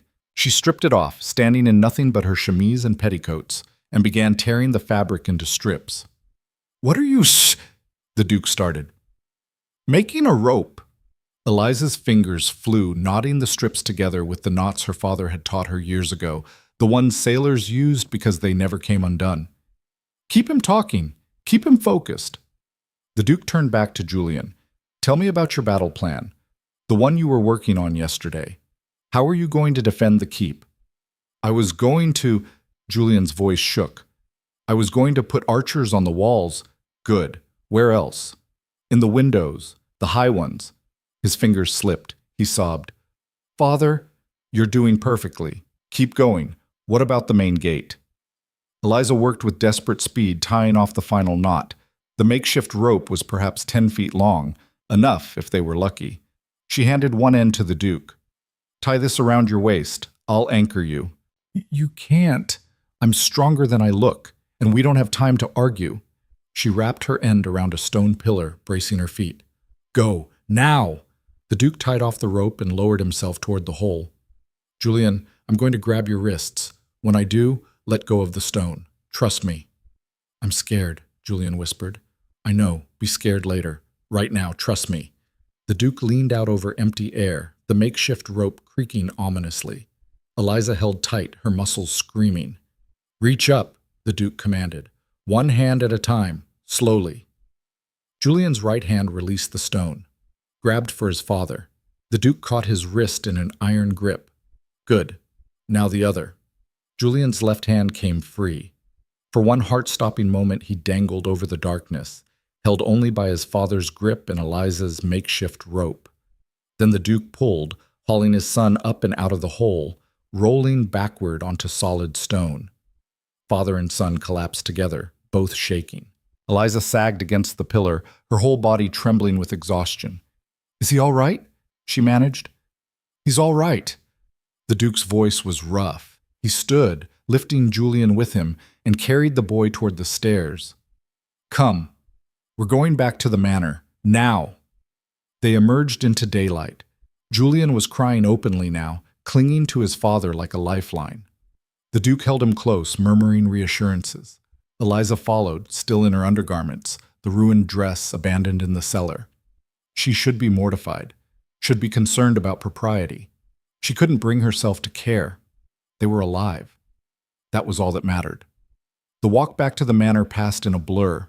By the time they reached the entrance, a crowd had gathered, servants, alerted by some invisible network to the crisis. Mrs. Hendricks took one look at them and immediately began issuing orders. Hot water to Master Julian's room. Blankets, tea with honey. "Someone find Miss Harrow a proper dress." "I'm fine," Eliza said automatically. "You're half naked and shaking like a leaf," Mrs. Hendricks retorted. "You're not fine. Upstairs now." The Duke carried Julian inside. As he passed Eliza, he stopped. "You saved my son's life," he said. "You saved his life. I just held a rope. You tore apart your dress without hesitation. You held that rope despite weighing half what I do. You—" He stopped, clearly struggling with emotion. "I will never be able to repay you." "I don't want repayment. I want Julian safe." Their eyes held for a long moment. Then Mrs. Hendricks was there, wrapping a blanket around Eliza and hustling her upstairs, and the moment broke. In her room, Eliza finally allowed herself to fall apart. Her hands shook so badly she could barely hold the tea Mrs. Hendricks pressed on her. The reality of what had almost happened crashed over her in waves. Julian could have died, could have fallen into that darkness and been lost forever. And it would have destroyed the Duke, would have destroyed her. When had that happened? When had this grieving man and his damaged son become so important to her? A soft knock at her door made her look up. "Come in." Julian entered, clean and dry and wrapped in a dressing gown too large for him. His eyes were red but calm. "Are you all right?" he asked. "I was about to ask you the same thing." "I'm fine. Father checked me over 3 times, not a scratch." Julian climbed into the chair across from her. "I'm sorry, I shouldn't have gone down those stairs. It was stupid. It was curious. There's a difference. Father says curiosity can get you killed if you're not careful." "Your father is right, but curiosity can also save your life if you're smart about it." Eliza managed to smile. "Next time, maybe bring a rope before exploring mysterious stairs." "There won't be a next time. Father says the ruins are forbidden now." "Do you think that will stop you?" Julian grinned despite himself. "Probably not." They sat together in comfortable silence. "Miss Harrow?" Julian's voice was very small. "Thank you for not leaving, even when everyone wants you to. I made you a promise." "I know, but most people break promises." He looked at her with eyes far too old for his face. "You didn't, even when it would have been easier." "Nothing about this has been easy," Eliza admitted, "but the right thing rarely is." Another knock. The Duke appeared in the doorway, his expression unreadable. "Julian, bed, now." Julian scrambled down from his chair. "Good night, Miss Harrow." "Good night, Julian." The boy left. The Duke remained standing in the doorway as if uncertain whether to enter. "Your Grace," Eliza said. "Adrian." His voice was rough. My name is Adrian. I think we're past formalities now, don't you? Adrian, then. He stepped into the room, closing the door behind him. Propriety screamed in protest. Eliza didn't care. I need to tell you something, Adrian said. He moved to the window, staring out at the darkening moor. When Catherine died, I made a decision. I would never love anyone again, never allow myself to care that deeply, because losing her nearly destroyed me, and I couldn't survive that pain twice. Eliza's heart began to pound. For 5 years I've kept to that decision, kept everyone at distance, staff, friends, my own son. He turned to face her. Then you climbed into my carriage, bedraggled and desperate and absolutely fearless, and everything I'd so carefully built began to crumble. Adrian, let me finish. His eyes were dark and intense. You've been here less than 2 weeks. In that time, you've upended my household, exposed corruption I was too blind to see, reconnected me with my son, and today you literally tore the clothes off your back to save his life. He took a step closer. I am terrified of what that means, of what you've made me feel. What do I make you feel? Eliza whispered. Alive. The word hung between them. For the first time in 5 years, I feel alive, and it's terrifying because I know that if I let myself care for you the way I want to, losing you will destroy me completely. Then don't lose me. It's not that simple. Your stepmother is still out there. The scandal could still break. Society could still... I don't care about society. Eliza stood, moving closer to him. I don't care about scandal or propriety or what people will say. I care about survival, about building something real in this harsh place, about... She stopped, the words catching in her throat. About what? Adrian prompted, his voice barely audible. About you, she admitted. And Julian. You've become... I don't know when it happened, but somewhere between fighting with your staff and teaching your son and holding that rope today, you both became mine to protect. And I don't let go of what's mine. Adrian's hand came up, cupping her face with a gentleness that made her eyes sting. I'm falling in love with you, he said, and I have no idea how to stop. Then don't stop. Eliza leaned into his touch. Let yourself fall. I promise I'll catch you. He kissed her then, fierce and desperate and tender all at once. Eliza melted into him, 5 years of loneliness and grief dissolving in the space between heartbeats. When they finally broke apart, Adrian rested his forehead against hers. This is madness, he whispered. All the best things are. Society will crucify you. They'll call you every name imaginable. They'll say you seduced me, trapped me, ruined me. Let them. Eliza smiled. I've survived worse than gossip. Marry me. The words hung in the air like a thunderclap. Eliza pulled back, staring at him. What? Marry me. Adrian's eyes were blazing. It's the only way to protect you from Constance's legal claims. As my wife, you'd be beyond her reach, and Julian needs you. I need you. His hands tightened on her shoulders.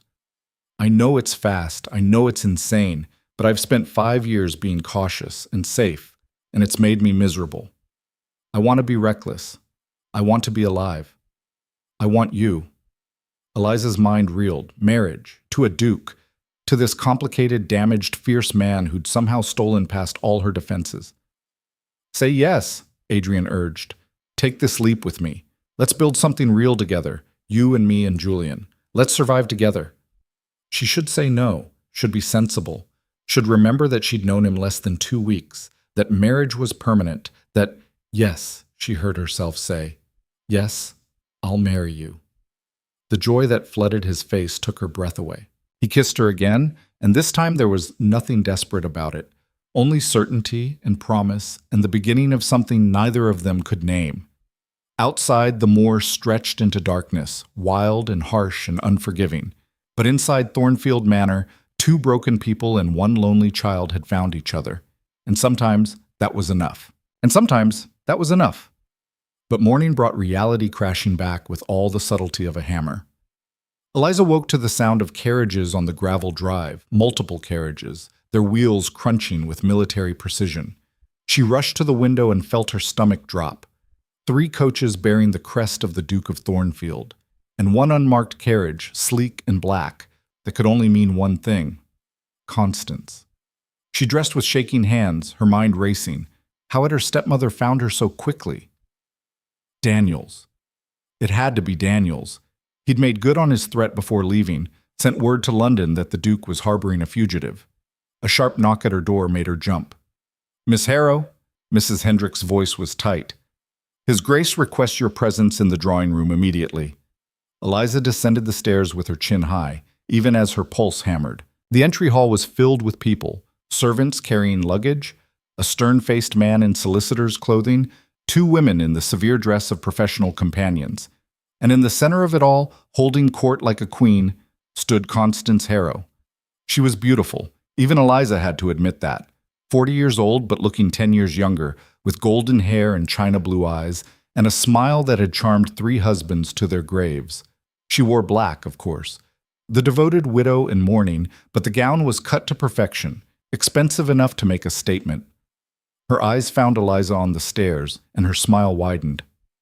"There you are, darling," she cooed, her voice dripping false concern. "Thank heavens, we've been so worried." Eliza forced herself to keep walking, to not show fear. "Hello, Constance." "Mrs. Harrow, if you please, we must maintain some propriety, even in these trying circumstances." Constance turned to the solicitor. "Mr. Pemberton, please note that my stepdaughter appears calm and lucid at present. That's a good sign. The episodes come and go." "I'm not having episodes," Eliza said flatly. "I'm perfectly sane." "Of course you are, dear." Constance's tone was the verbal equivalent of patting a child on the head. "That's what you said the last time, right before you tried to throw yourself into the Thames." "That's a lie." "Is it?" "Mr. Pemberton has sworn statements from 3 witnesses who saw you standing on Westminster Bridge in your nightgown, threatening to jump." Eliza's blood ran cold. "Those witnesses are lying. Or you don't remember. The doctor says that's common with your particular affliction." Constance's eyes glittered with malice beneath the concerned facade. "Delusional episodes, paranoid ideation, violent outbursts. It's all documented, dear. The court has already ruled that you require proper care." What court? I was never summoned." "You fled before the hearing could take place. Ran away in the middle of the night, leaving me frantic with worry." Constance dabbed at her eyes with a lace handkerchief. "When I learned you'd somehow made your way north, imposed yourself on His Grace's hospitality, I came as quickly as I could." "I didn't impose, I was invited." "By the Duke, yes, who had no idea of your true circumstances." Constance's voice hardened slightly. "Really, Eliza, did you think you could hide forever? That no one would discover the truth? The truth is that you murdered my father and forged his will. There it is." Constance turned to Mr. Pemberton with a theatrical sigh. "The delusion. She's convinced I'm some sort of villain from a penny dreadful. Dr. Pembroke warned me the paranoia would be focused on those closest to her." "I have proof," Eliza insisted. "Letters, documents you claim to have but can never produce. Letters you insist exist but no one else has seen." Constance moved closer, her perfume cloying. "Oh, Eliza, I know you believe these things. That's what makes it so tragic. But belief doesn't make them real." The drawing room door opened. Adrian emerged, his face carved from stone. Behind him came Julian, pale but resolute. "Mrs. Harrow," Adrian said, his voice arctic, "this is an unexpected visit." "Your Grace?" Constance curtsied perfectly. "I apologize for the intrusion. I would have written ahead, but time was of the essence. My stepdaughter is not well. She requires immediate medical care." "Miss Harrow appears perfectly healthy to me." "Appearances can be deceiving. I have documentation from 3 physicians attesting to her condition." Constance nodded to the solicitor, who produced a thick folder. "Mental instability, Your Grace. Delusions, paranoia, violent tendencies. She fled London before she could be properly committed to Dr. Pembroke's care." "Committed." Adrian's voice was dangerous. "You mean imprisoned?" "I mean treated, for her own safety and the safety of those around her." Constance's eyes flickered to Julian. "Surely Your Grace understands the importance of protecting children from unstable influences." "The only unstable influence I see is you," Julian said suddenly, his voice ringing clear in the silent hall. Everyone turned to stare at him.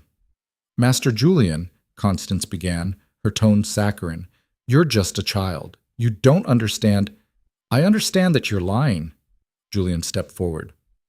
"Miss Harrow isn't crazy. She's the smartest person I've ever met. She taught me mathematics and history and helped father catch a thief. Crazy people can't do that. Children often form attachments to inappropriate figures. She saved my life yesterday," Julian continued, his voice growing stronger. "I fell in a hole at the ruins. She tore her own dress apart to make a rope so father could pull me out." "Would a crazy person do that?" Constance's smile faltered slightly. "I'm sure she acted on instinct." "She acts on intelligence," Adrian interrupted. "Miss Harrow has been in my employ for 2 weeks. In that time, she's reorganized my household, educated my son, and uncovered embezzlement that cost me thousands of pounds. Those are not the actions of an unstable mind.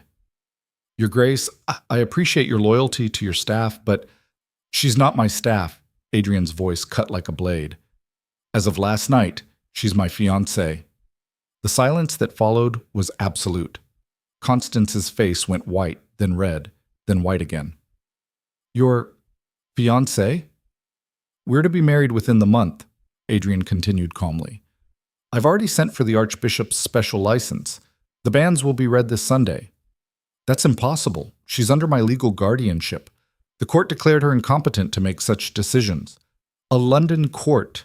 Adrian smiled, and it was a terrible expression. "We're in Northumberland now.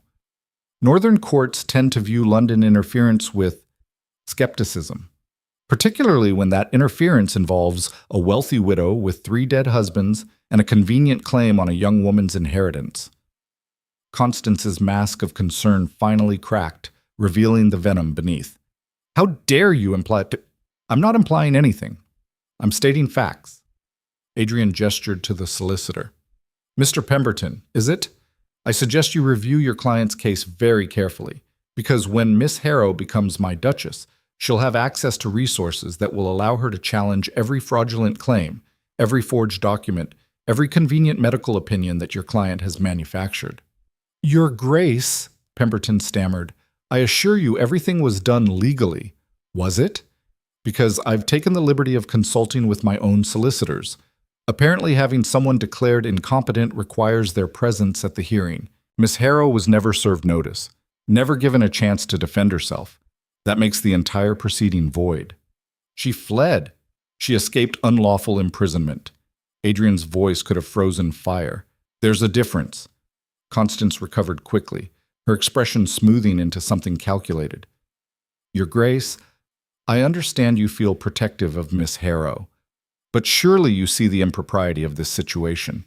A young woman, alone and desperate, arrives at your estate under mysterious circumstances. She charms you and your son, convinces you to marry her. Doesn't that sound suspicious?" "What sounds suspicious is a stepmother who moves with remarkable speed to declare her stepdaughter insane and claim her inheritance." Adrian moved to stand beside Eliza, his presence solid and reassuring. "Tell me, Mrs. Harrow, what happens to Miss Harrow's portion of her father's estate if she's declared incompetent?" "It would be held in trust by you." "How convenient." Adrian's eyes were cold. "And what happens to that trust if Miss Harrow were to die while under your care?" "I would never—" "Your 3 previous husbands might disagree if they weren't dead." The temperature in the room plummeted. "Those are slanderous accusations," Pemberton said, his voice shaking slightly. "Are they? Because I've had investigators looking into Mrs. Harrow's history. Fascinating reading. 3 marriages, 3 convenient deaths, 3 substantial inheritances, and now she's attempting to gain control of a 4th fortune by having her stepdaughter committed." Adrian leaned forward slightly. "If I were a betting man, I'd wager Miss Harrow wouldn't survive 6 months in Dr. Pembroke's care." Constance's composure shattered. "You pompous bastard! You think your title protects you? I have friends in London, in Parliament. I'll destroy you for this." "You're welcome to try." Adrian's voice was silk over steel. "But before you do, consider this. I am the Duke of Thornfield. I have influence you can't imagine and resources you can't match. If you attempt to harm Miss Harrow in any way, If you spread rumors, manufacture evidence, or so much as breathe a word against her, I will dedicate every moment of my life to destroying you. I will investigate every suspicious death, every convenient inheritance, every dark corner of your past. And when I'm done, you'll be lucky to escape the gallows." Constance stared at him, her chest heaving. "Now," Adrian continued pleasantly, "you have two choices. You can leave peacefully and accept that Miss Harrow is beyond your reach. Or you can fight me and discover exactly how unpleasant I can be when protecting what's mine." He paused. "Choose wisely." For a long moment, no one moved. Then Constance laughed, a high, brittle sound that echoed through the hall. "This isn't over," she said. "You think you've won, but you have no idea what you're facing." "Neither do you."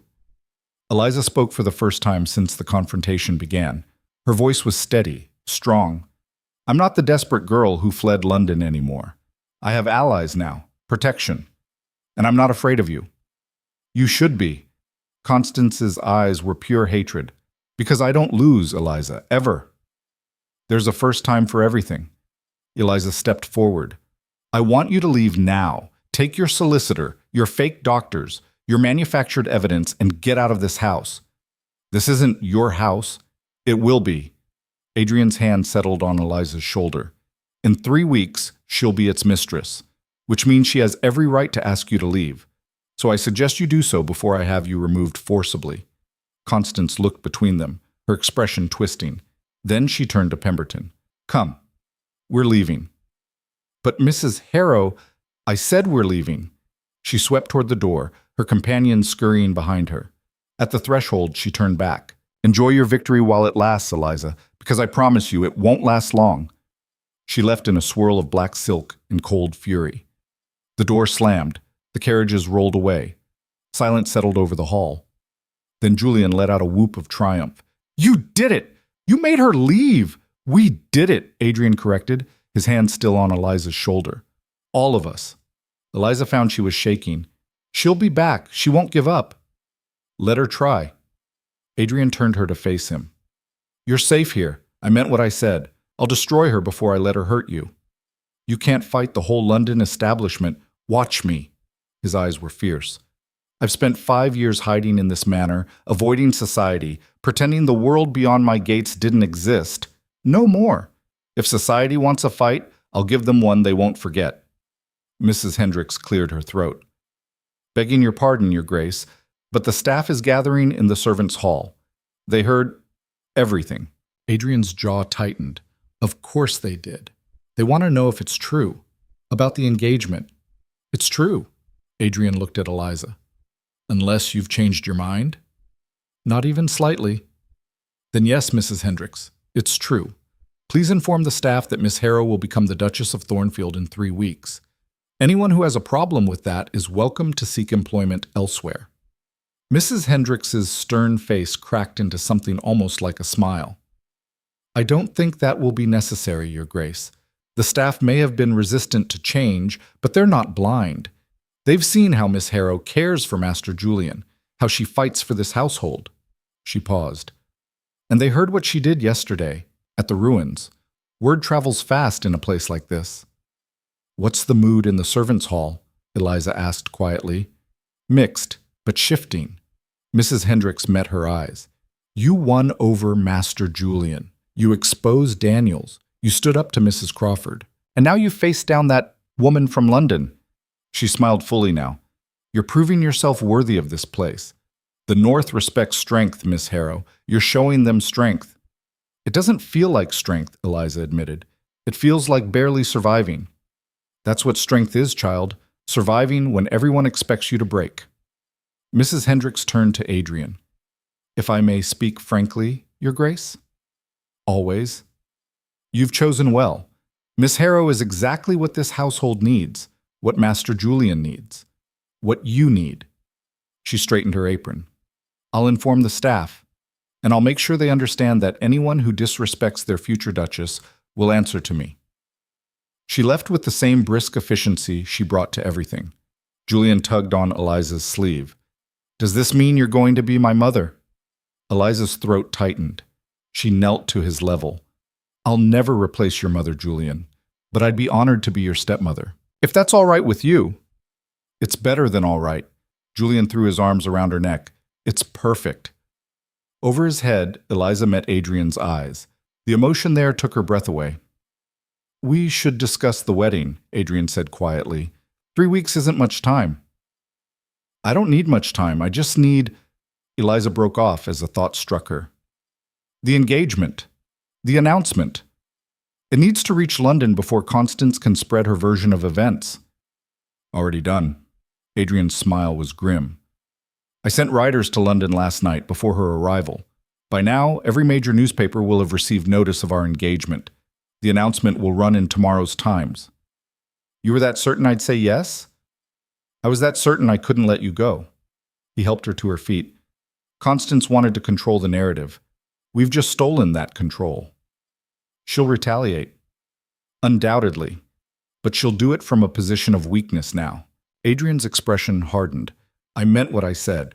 I'll investigate her past, every death, every suspicious circumstance. If there's evidence of murder, I'll find it.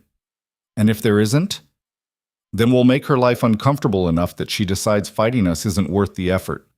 His hand found hers. Either way, she loses. You win. Julian pulled away, his expression turning serious. Father, what if she tries to hurt Miss Harrow anyway? What if she doesn't care about consequences? It was a valid question. Desperate people did desperate things. Then we'll be ready, Adrian said firmly. I'm hiring additional staff, security, people whose only job is to keep this household safe. He looked at Eliza. You won't be alone or unprotected again, I promise. A commotion at the front door interrupted them. A rider, mud-splattered and exhausted, nearly fell from his horse. Your Grace! The footman who'd let him in looked alarmed. Urgent message from London. Adrian took the sealed letter, broke it open, scanned the contents.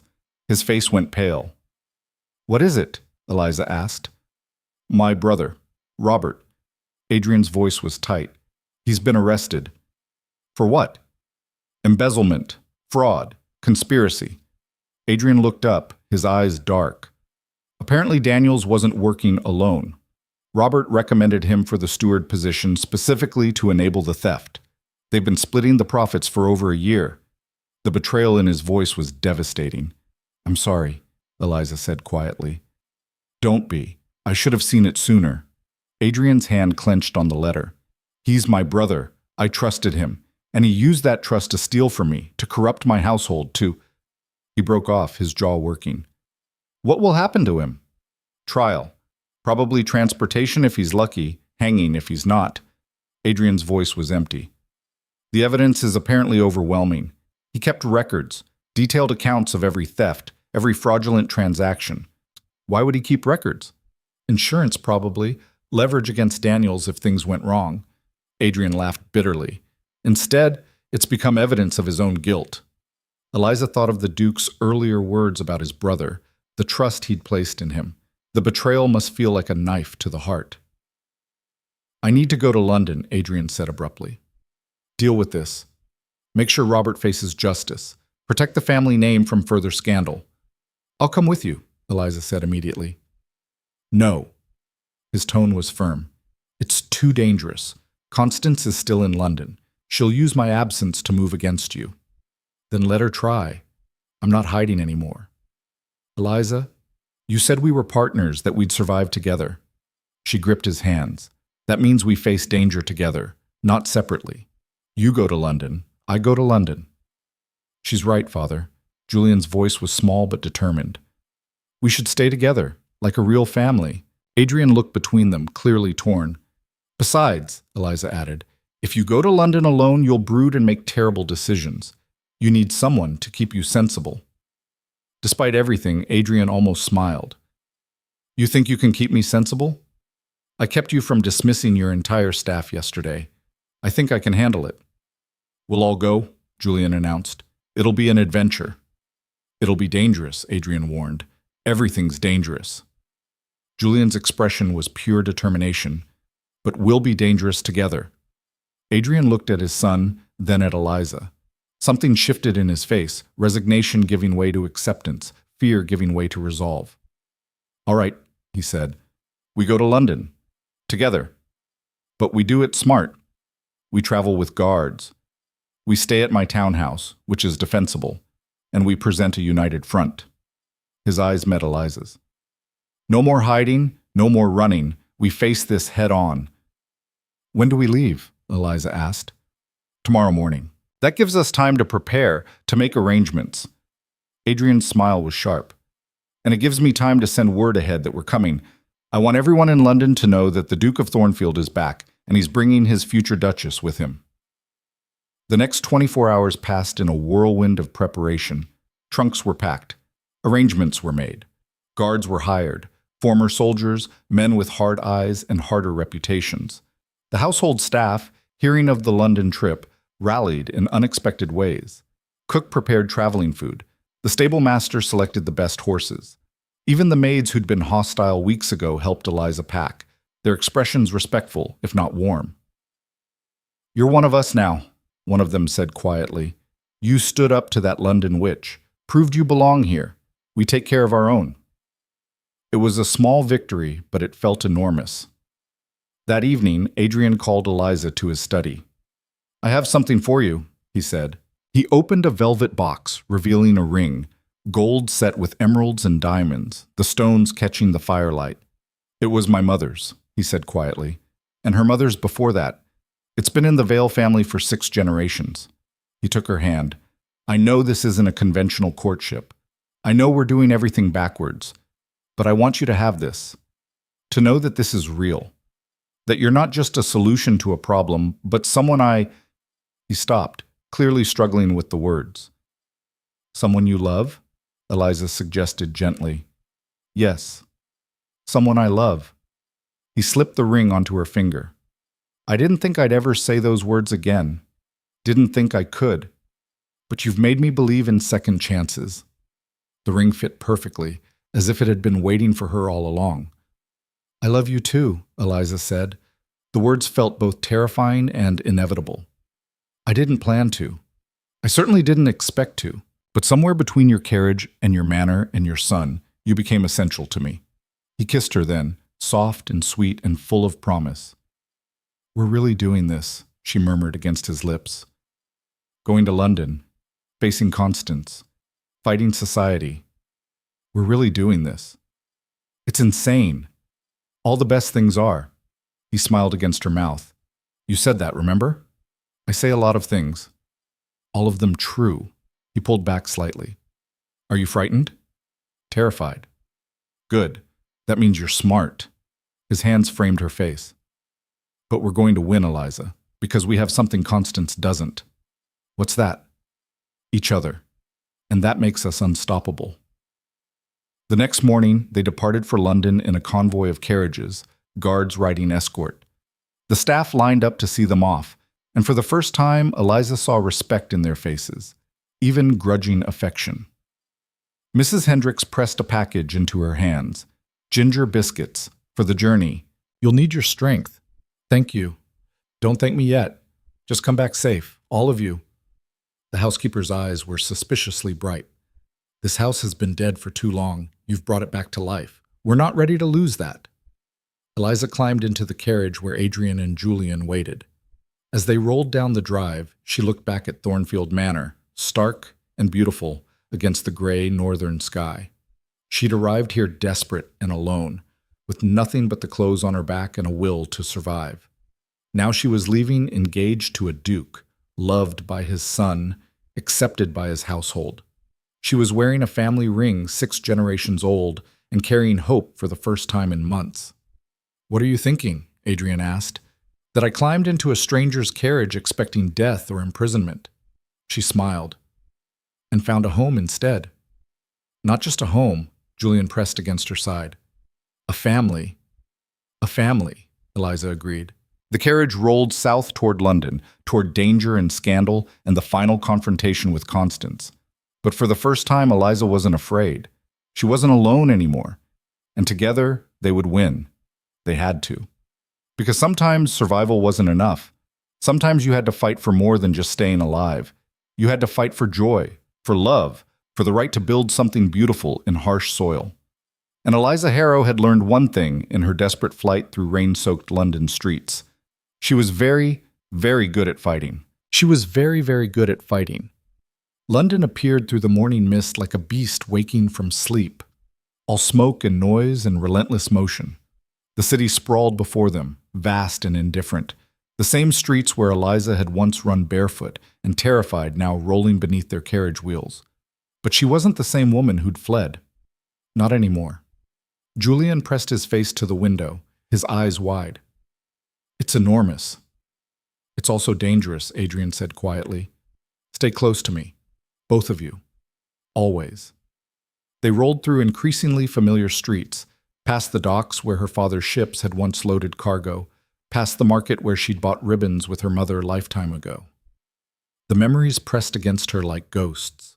The Duke's London townhouse stood in Grosvenor Square, a magnificent structure of white stone and black iron that announced wealth and power with quiet authority. Servants lined up as their carriage stopped, their faces carefully neutral.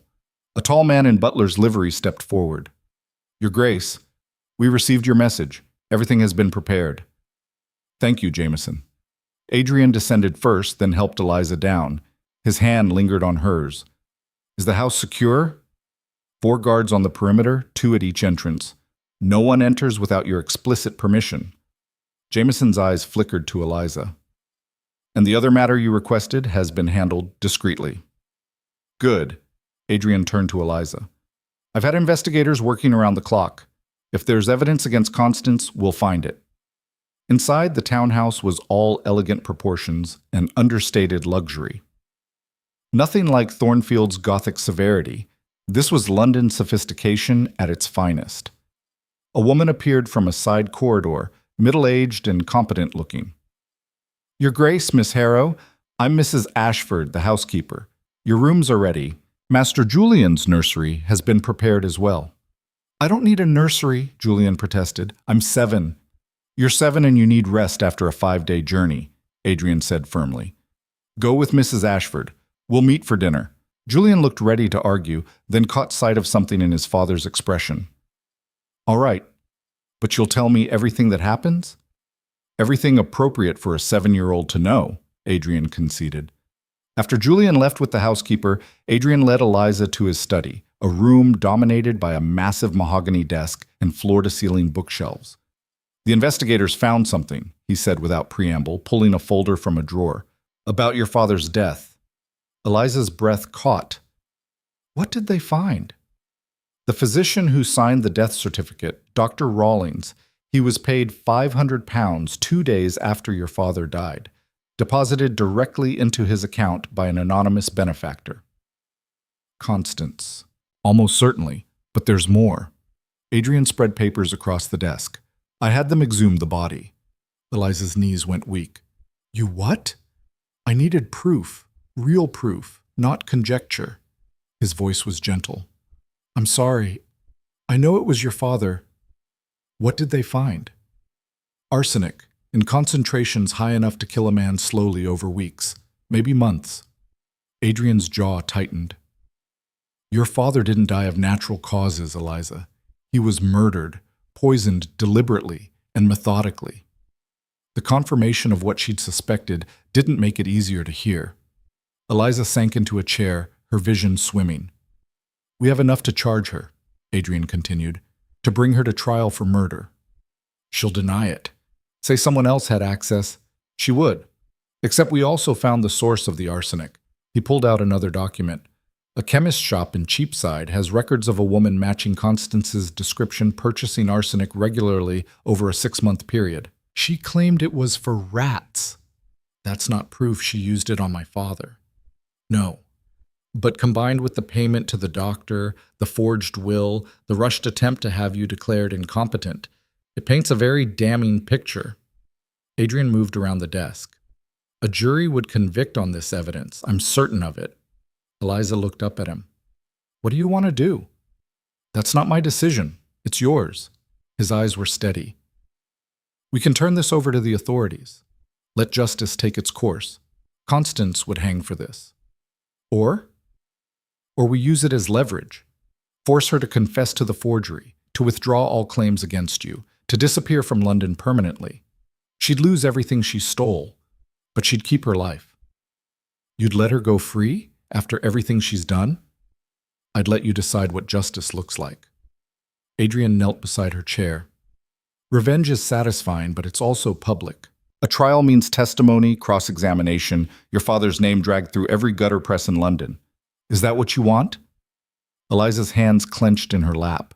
Part of her wanted to see Constance hang, wanted to watch her stepmother's mask finally crack, wanted the world to see her for what she truly was. But another part, the part that had survived, that had learned to choose battles carefully, knew that public trials were unpredictable.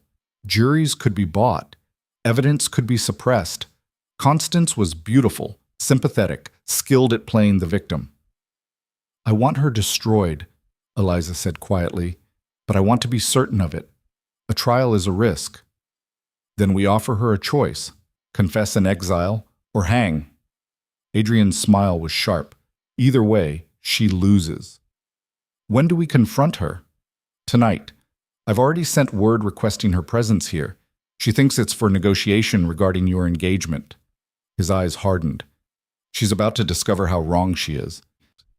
The hours until evening crawled past. Eliza bathed, dressed in one of the new gowns Adrian had commissioned, deep green silk that matched her ring. She looked at herself in the mirror and barely recognized the woman staring back. 2 months ago, she'd been fleeing through the rain in a torn dress, barefoot and desperate. Now she wore silk and emeralds and the authority of a woman who'd survived the unsurvivable. A knock at her door.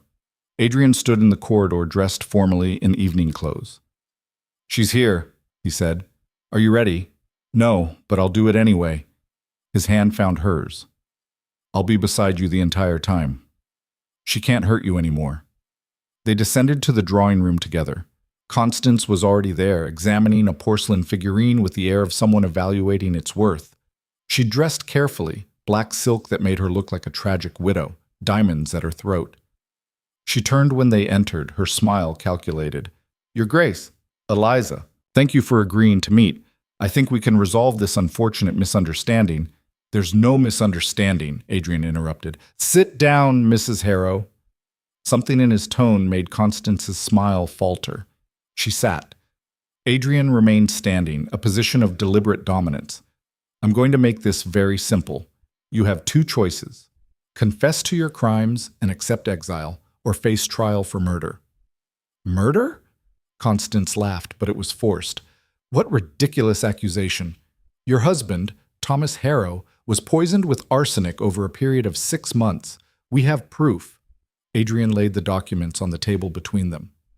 "Toxicology reports, purchase records, a signed statement from the physician you bribed to falsify the death certificate."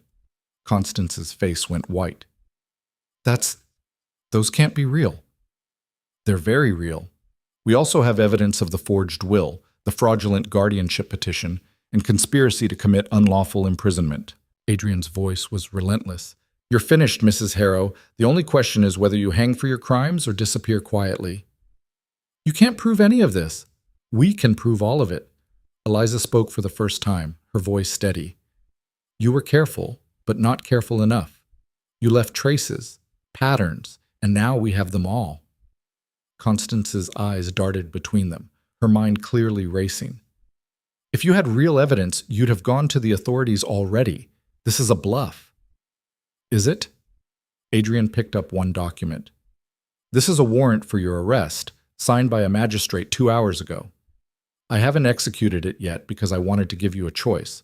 But make no mistake, you will face justice. The only question is what form that justice takes." "What do you want?" Constance's composure was cracking, her voice rising. "Money? I'll give you money. Half of Thomas's estate, an estate you stole through fraud and murder." Eliza's voice was ice. "I don't want your blood money. I want you gone." "Then what?" "Confession." Adrian cut her off. "Written, signed, witnessed. You admit to forging the will, to bribing the doctor, to attempting to have Miss Harrow unlawfully committed. You surrender all claims to the Harrow estate, and you leave England permanently. And the murder charge? Remains as insurance. If you ever return, If you ever attempt to contact Miss Harrow again, if you cause any trouble whatsoever, Adrian's smile was deadly. We deliver the evidence to the authorities and let the courts handle you.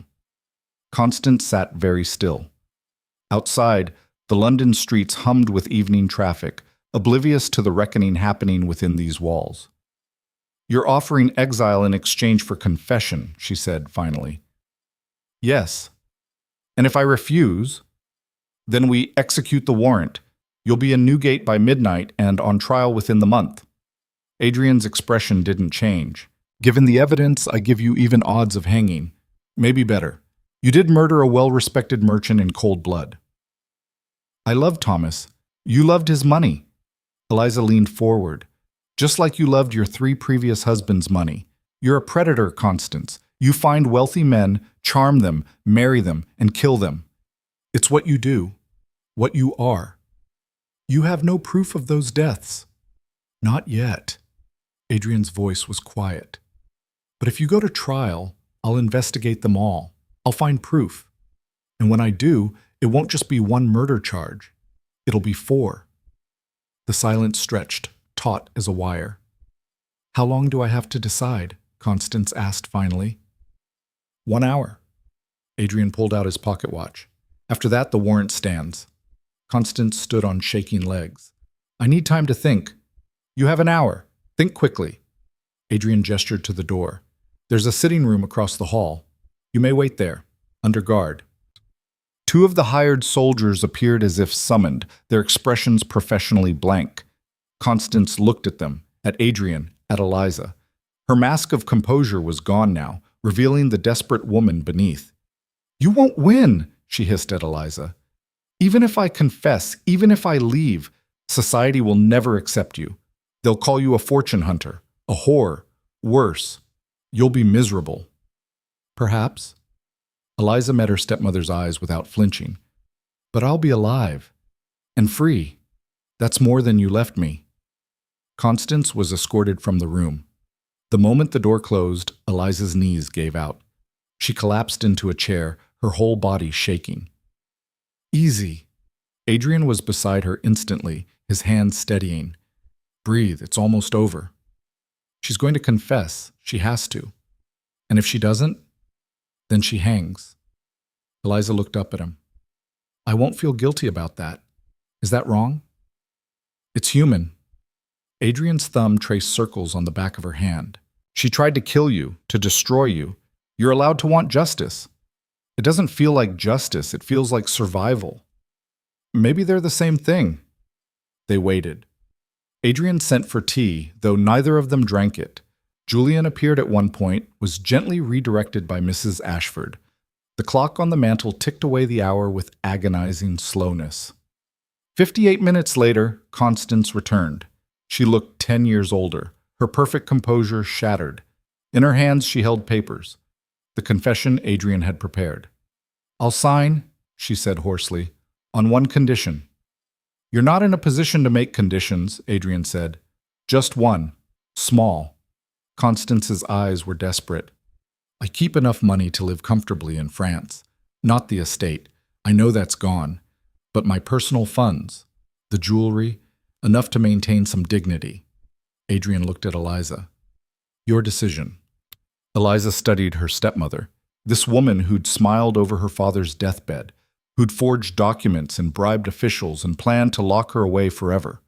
Part of her wanted to take everything, leave Constance penniless and broken, but that would make her no better than Constance herself.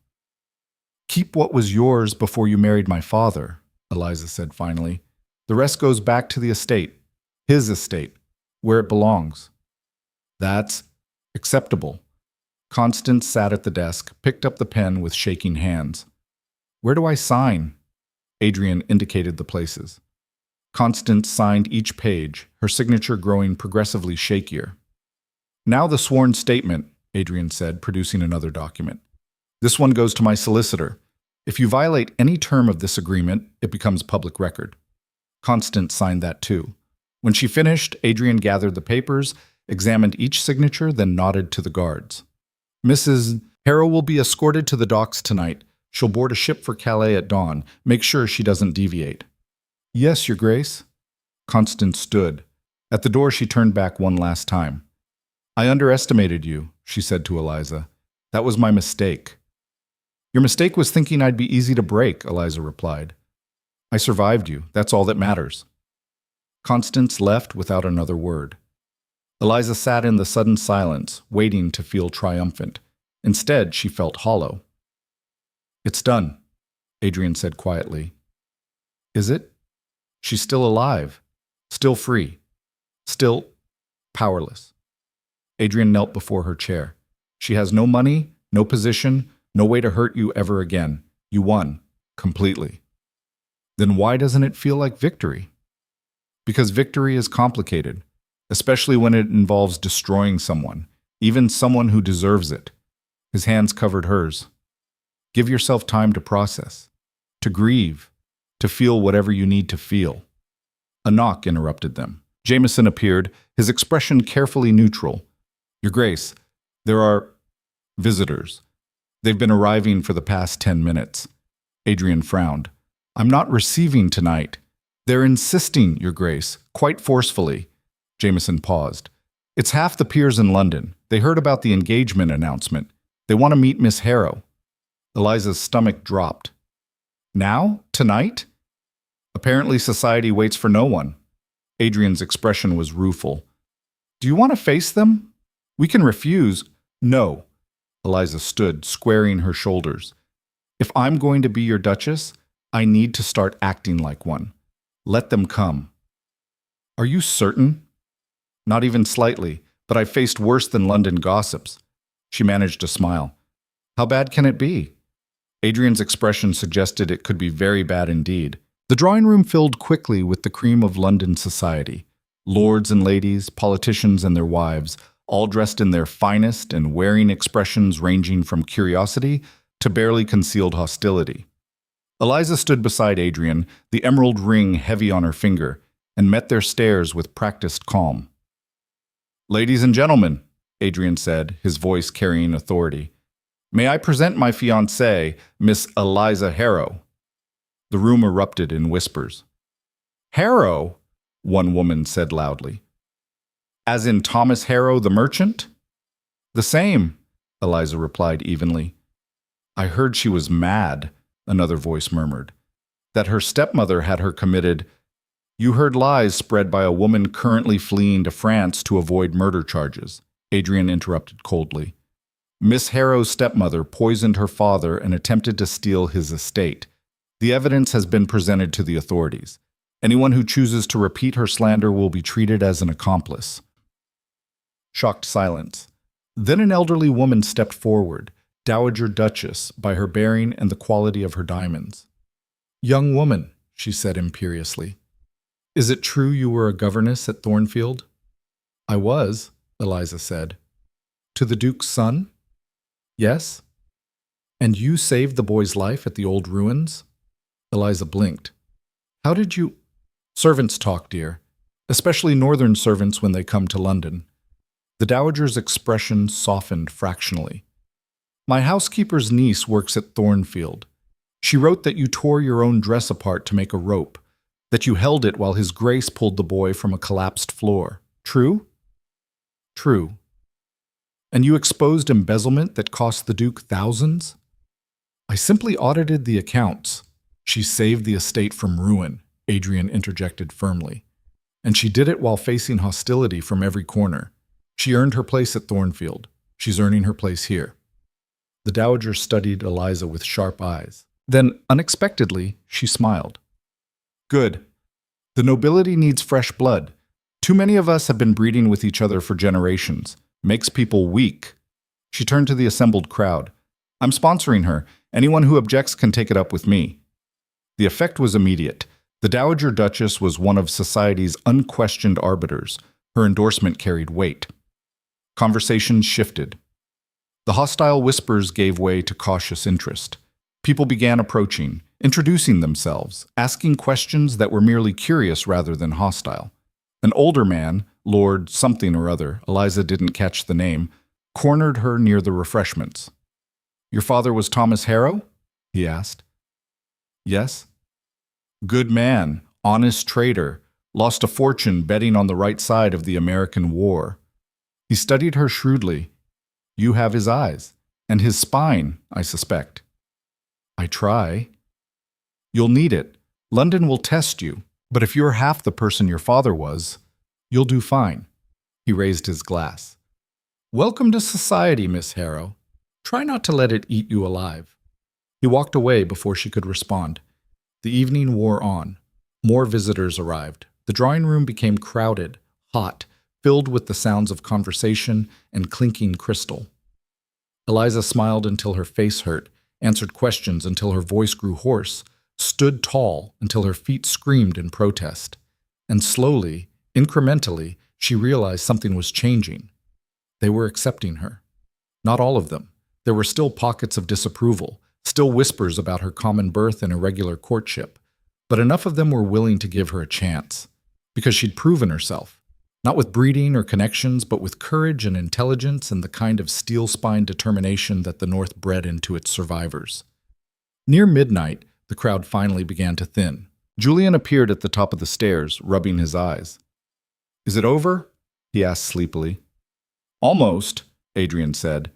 He climbed the stairs, scooped his son up despite Julian's protests that he was too old to be carried. Time for bed. Real bed, not adventuring bed. But I want to hear about the party. Tomorrow, I promise. Adrian looked at Eliza over his son's head. Can you manage the stragglers? I think so. Good, because you're doing brilliantly. Pride filled his voice. Better than I'd hoped. He carried Julian upstairs, leaving Eliza to bid farewell to the remaining guests. The dowager was among the last to leave. You did well tonight, she said. Better than most girls with 10 times your advantages. Thank you, Your Grace. Don't thank me yet. I'm throwing you a ball. 2 weeks from tonight. It'll be your formal introduction to society. The dowager's eyes glinted. Consider it a baptism by fire. I'm not sure. Nonsense. You're marrying a duke. You need a proper debut. She patted Eliza's hand. Besides, I like you. You remind me of myself 50 years ago. All fire and determination and refusal to accept limitations. Did it work? The fire and determination? I've been married to a duke for 45 years, outlived 3 kings, and never once bent my neck to anyone. The dowager smiled. I'd say it worked rather well. She left in a rustle of silk and satisfaction. Finally, blessedly, the house was quiet. Eliza climbed the stairs on aching feet, her mind whirling. The confrontation with Constance, the confession, the unexpected acceptance from society. It was too much to process. She found Adrian in his study, brandy in hand, staring at the fire. How are you? He asked without looking up. Overwhelmed, exhausted, confused. Eliza sank into the chair beside him. Did tonight really happen? All of it. You vanquished your stepmother and conquered London society in one evening. He turned to her with a slight smile. Most people take years to accomplish what you did in hours. The dowager is throwing me a ball. I heard. She doesn't do that for just anyone. You've impressed her. I don't know how.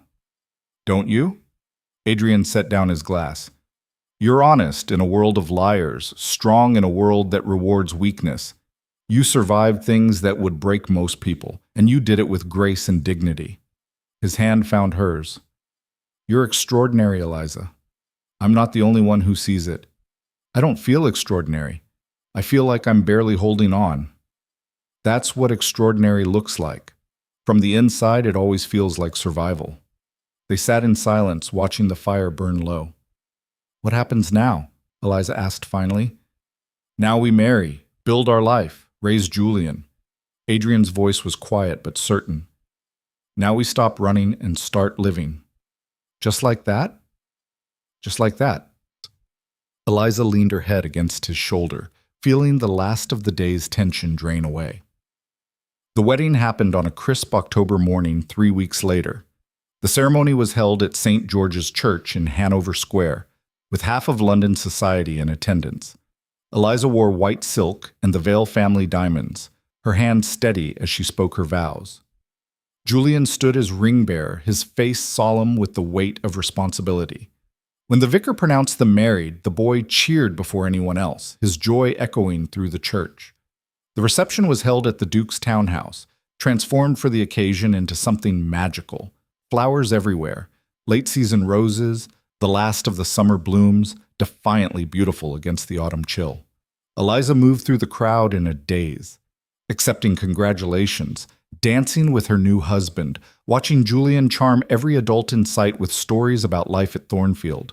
At one point, she found herself alone on the terrace, the noise of the party fading behind her. Hiding? She turned to find Adrian in the doorway, 2 glasses of champagne in his hands. Breathing, she corrected, accepting the glass. It's a lot. It is. He joined her at the railing. Having regrets? Not even one. She looked at him. This man who'd offered her sanctuary when she had nothing, who'd fought for her, who'd chosen her despite all the reasons he shouldn't have. Are you? Ask me in 50 years. His smile was soft, though I suspect the answer will be the same. The church bells rang in the distance, marking the hour. Somewhere in London, life continued. Merchants trading, servants working, the great machinery of the city grinding forward. But here, on this terrace, Eliza Harrow, now Eliza Vale, Duchess of Thornfield, stood beside the man she loved and felt, for the first time in years, completely safe. We should go back inside, Adrian said. They'll be expecting us. In a moment.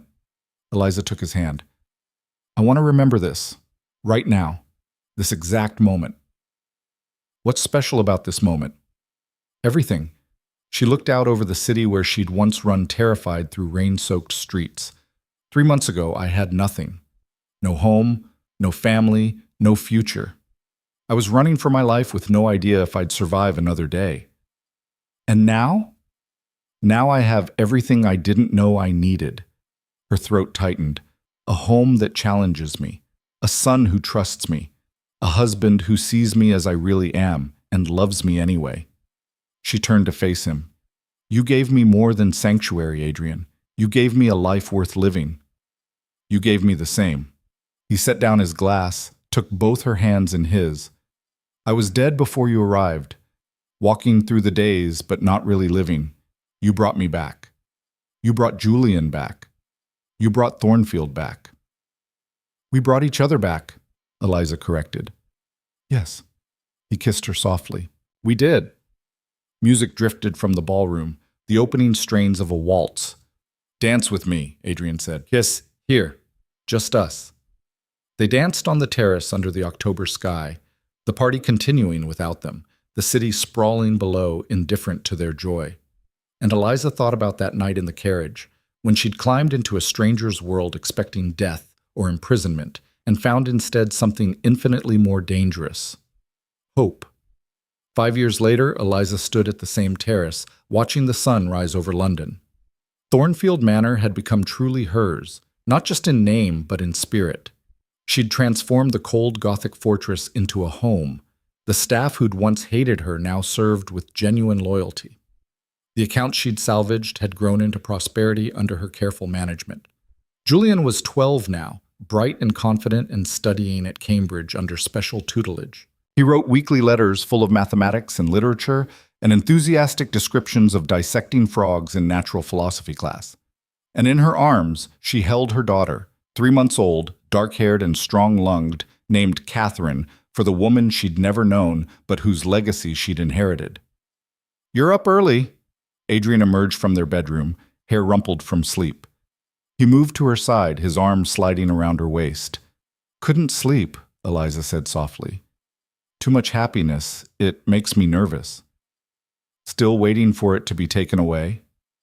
Sometimes. Old habits. She leaned into him. Do you ever think about that night? In the carriage? Every day. His voice was warm. Best decision I ever made, picking up that bedraggled woman in the rain. I was not bedraggled. I was strategically disheveled. You were terrified. That too. Catherine stirred against her shoulder. Eliza adjusted her hold automatically. But I was also determined. I decided I was going to survive, no matter what it took. And you did. More than survive. Adrian kissed her temple. You thrived.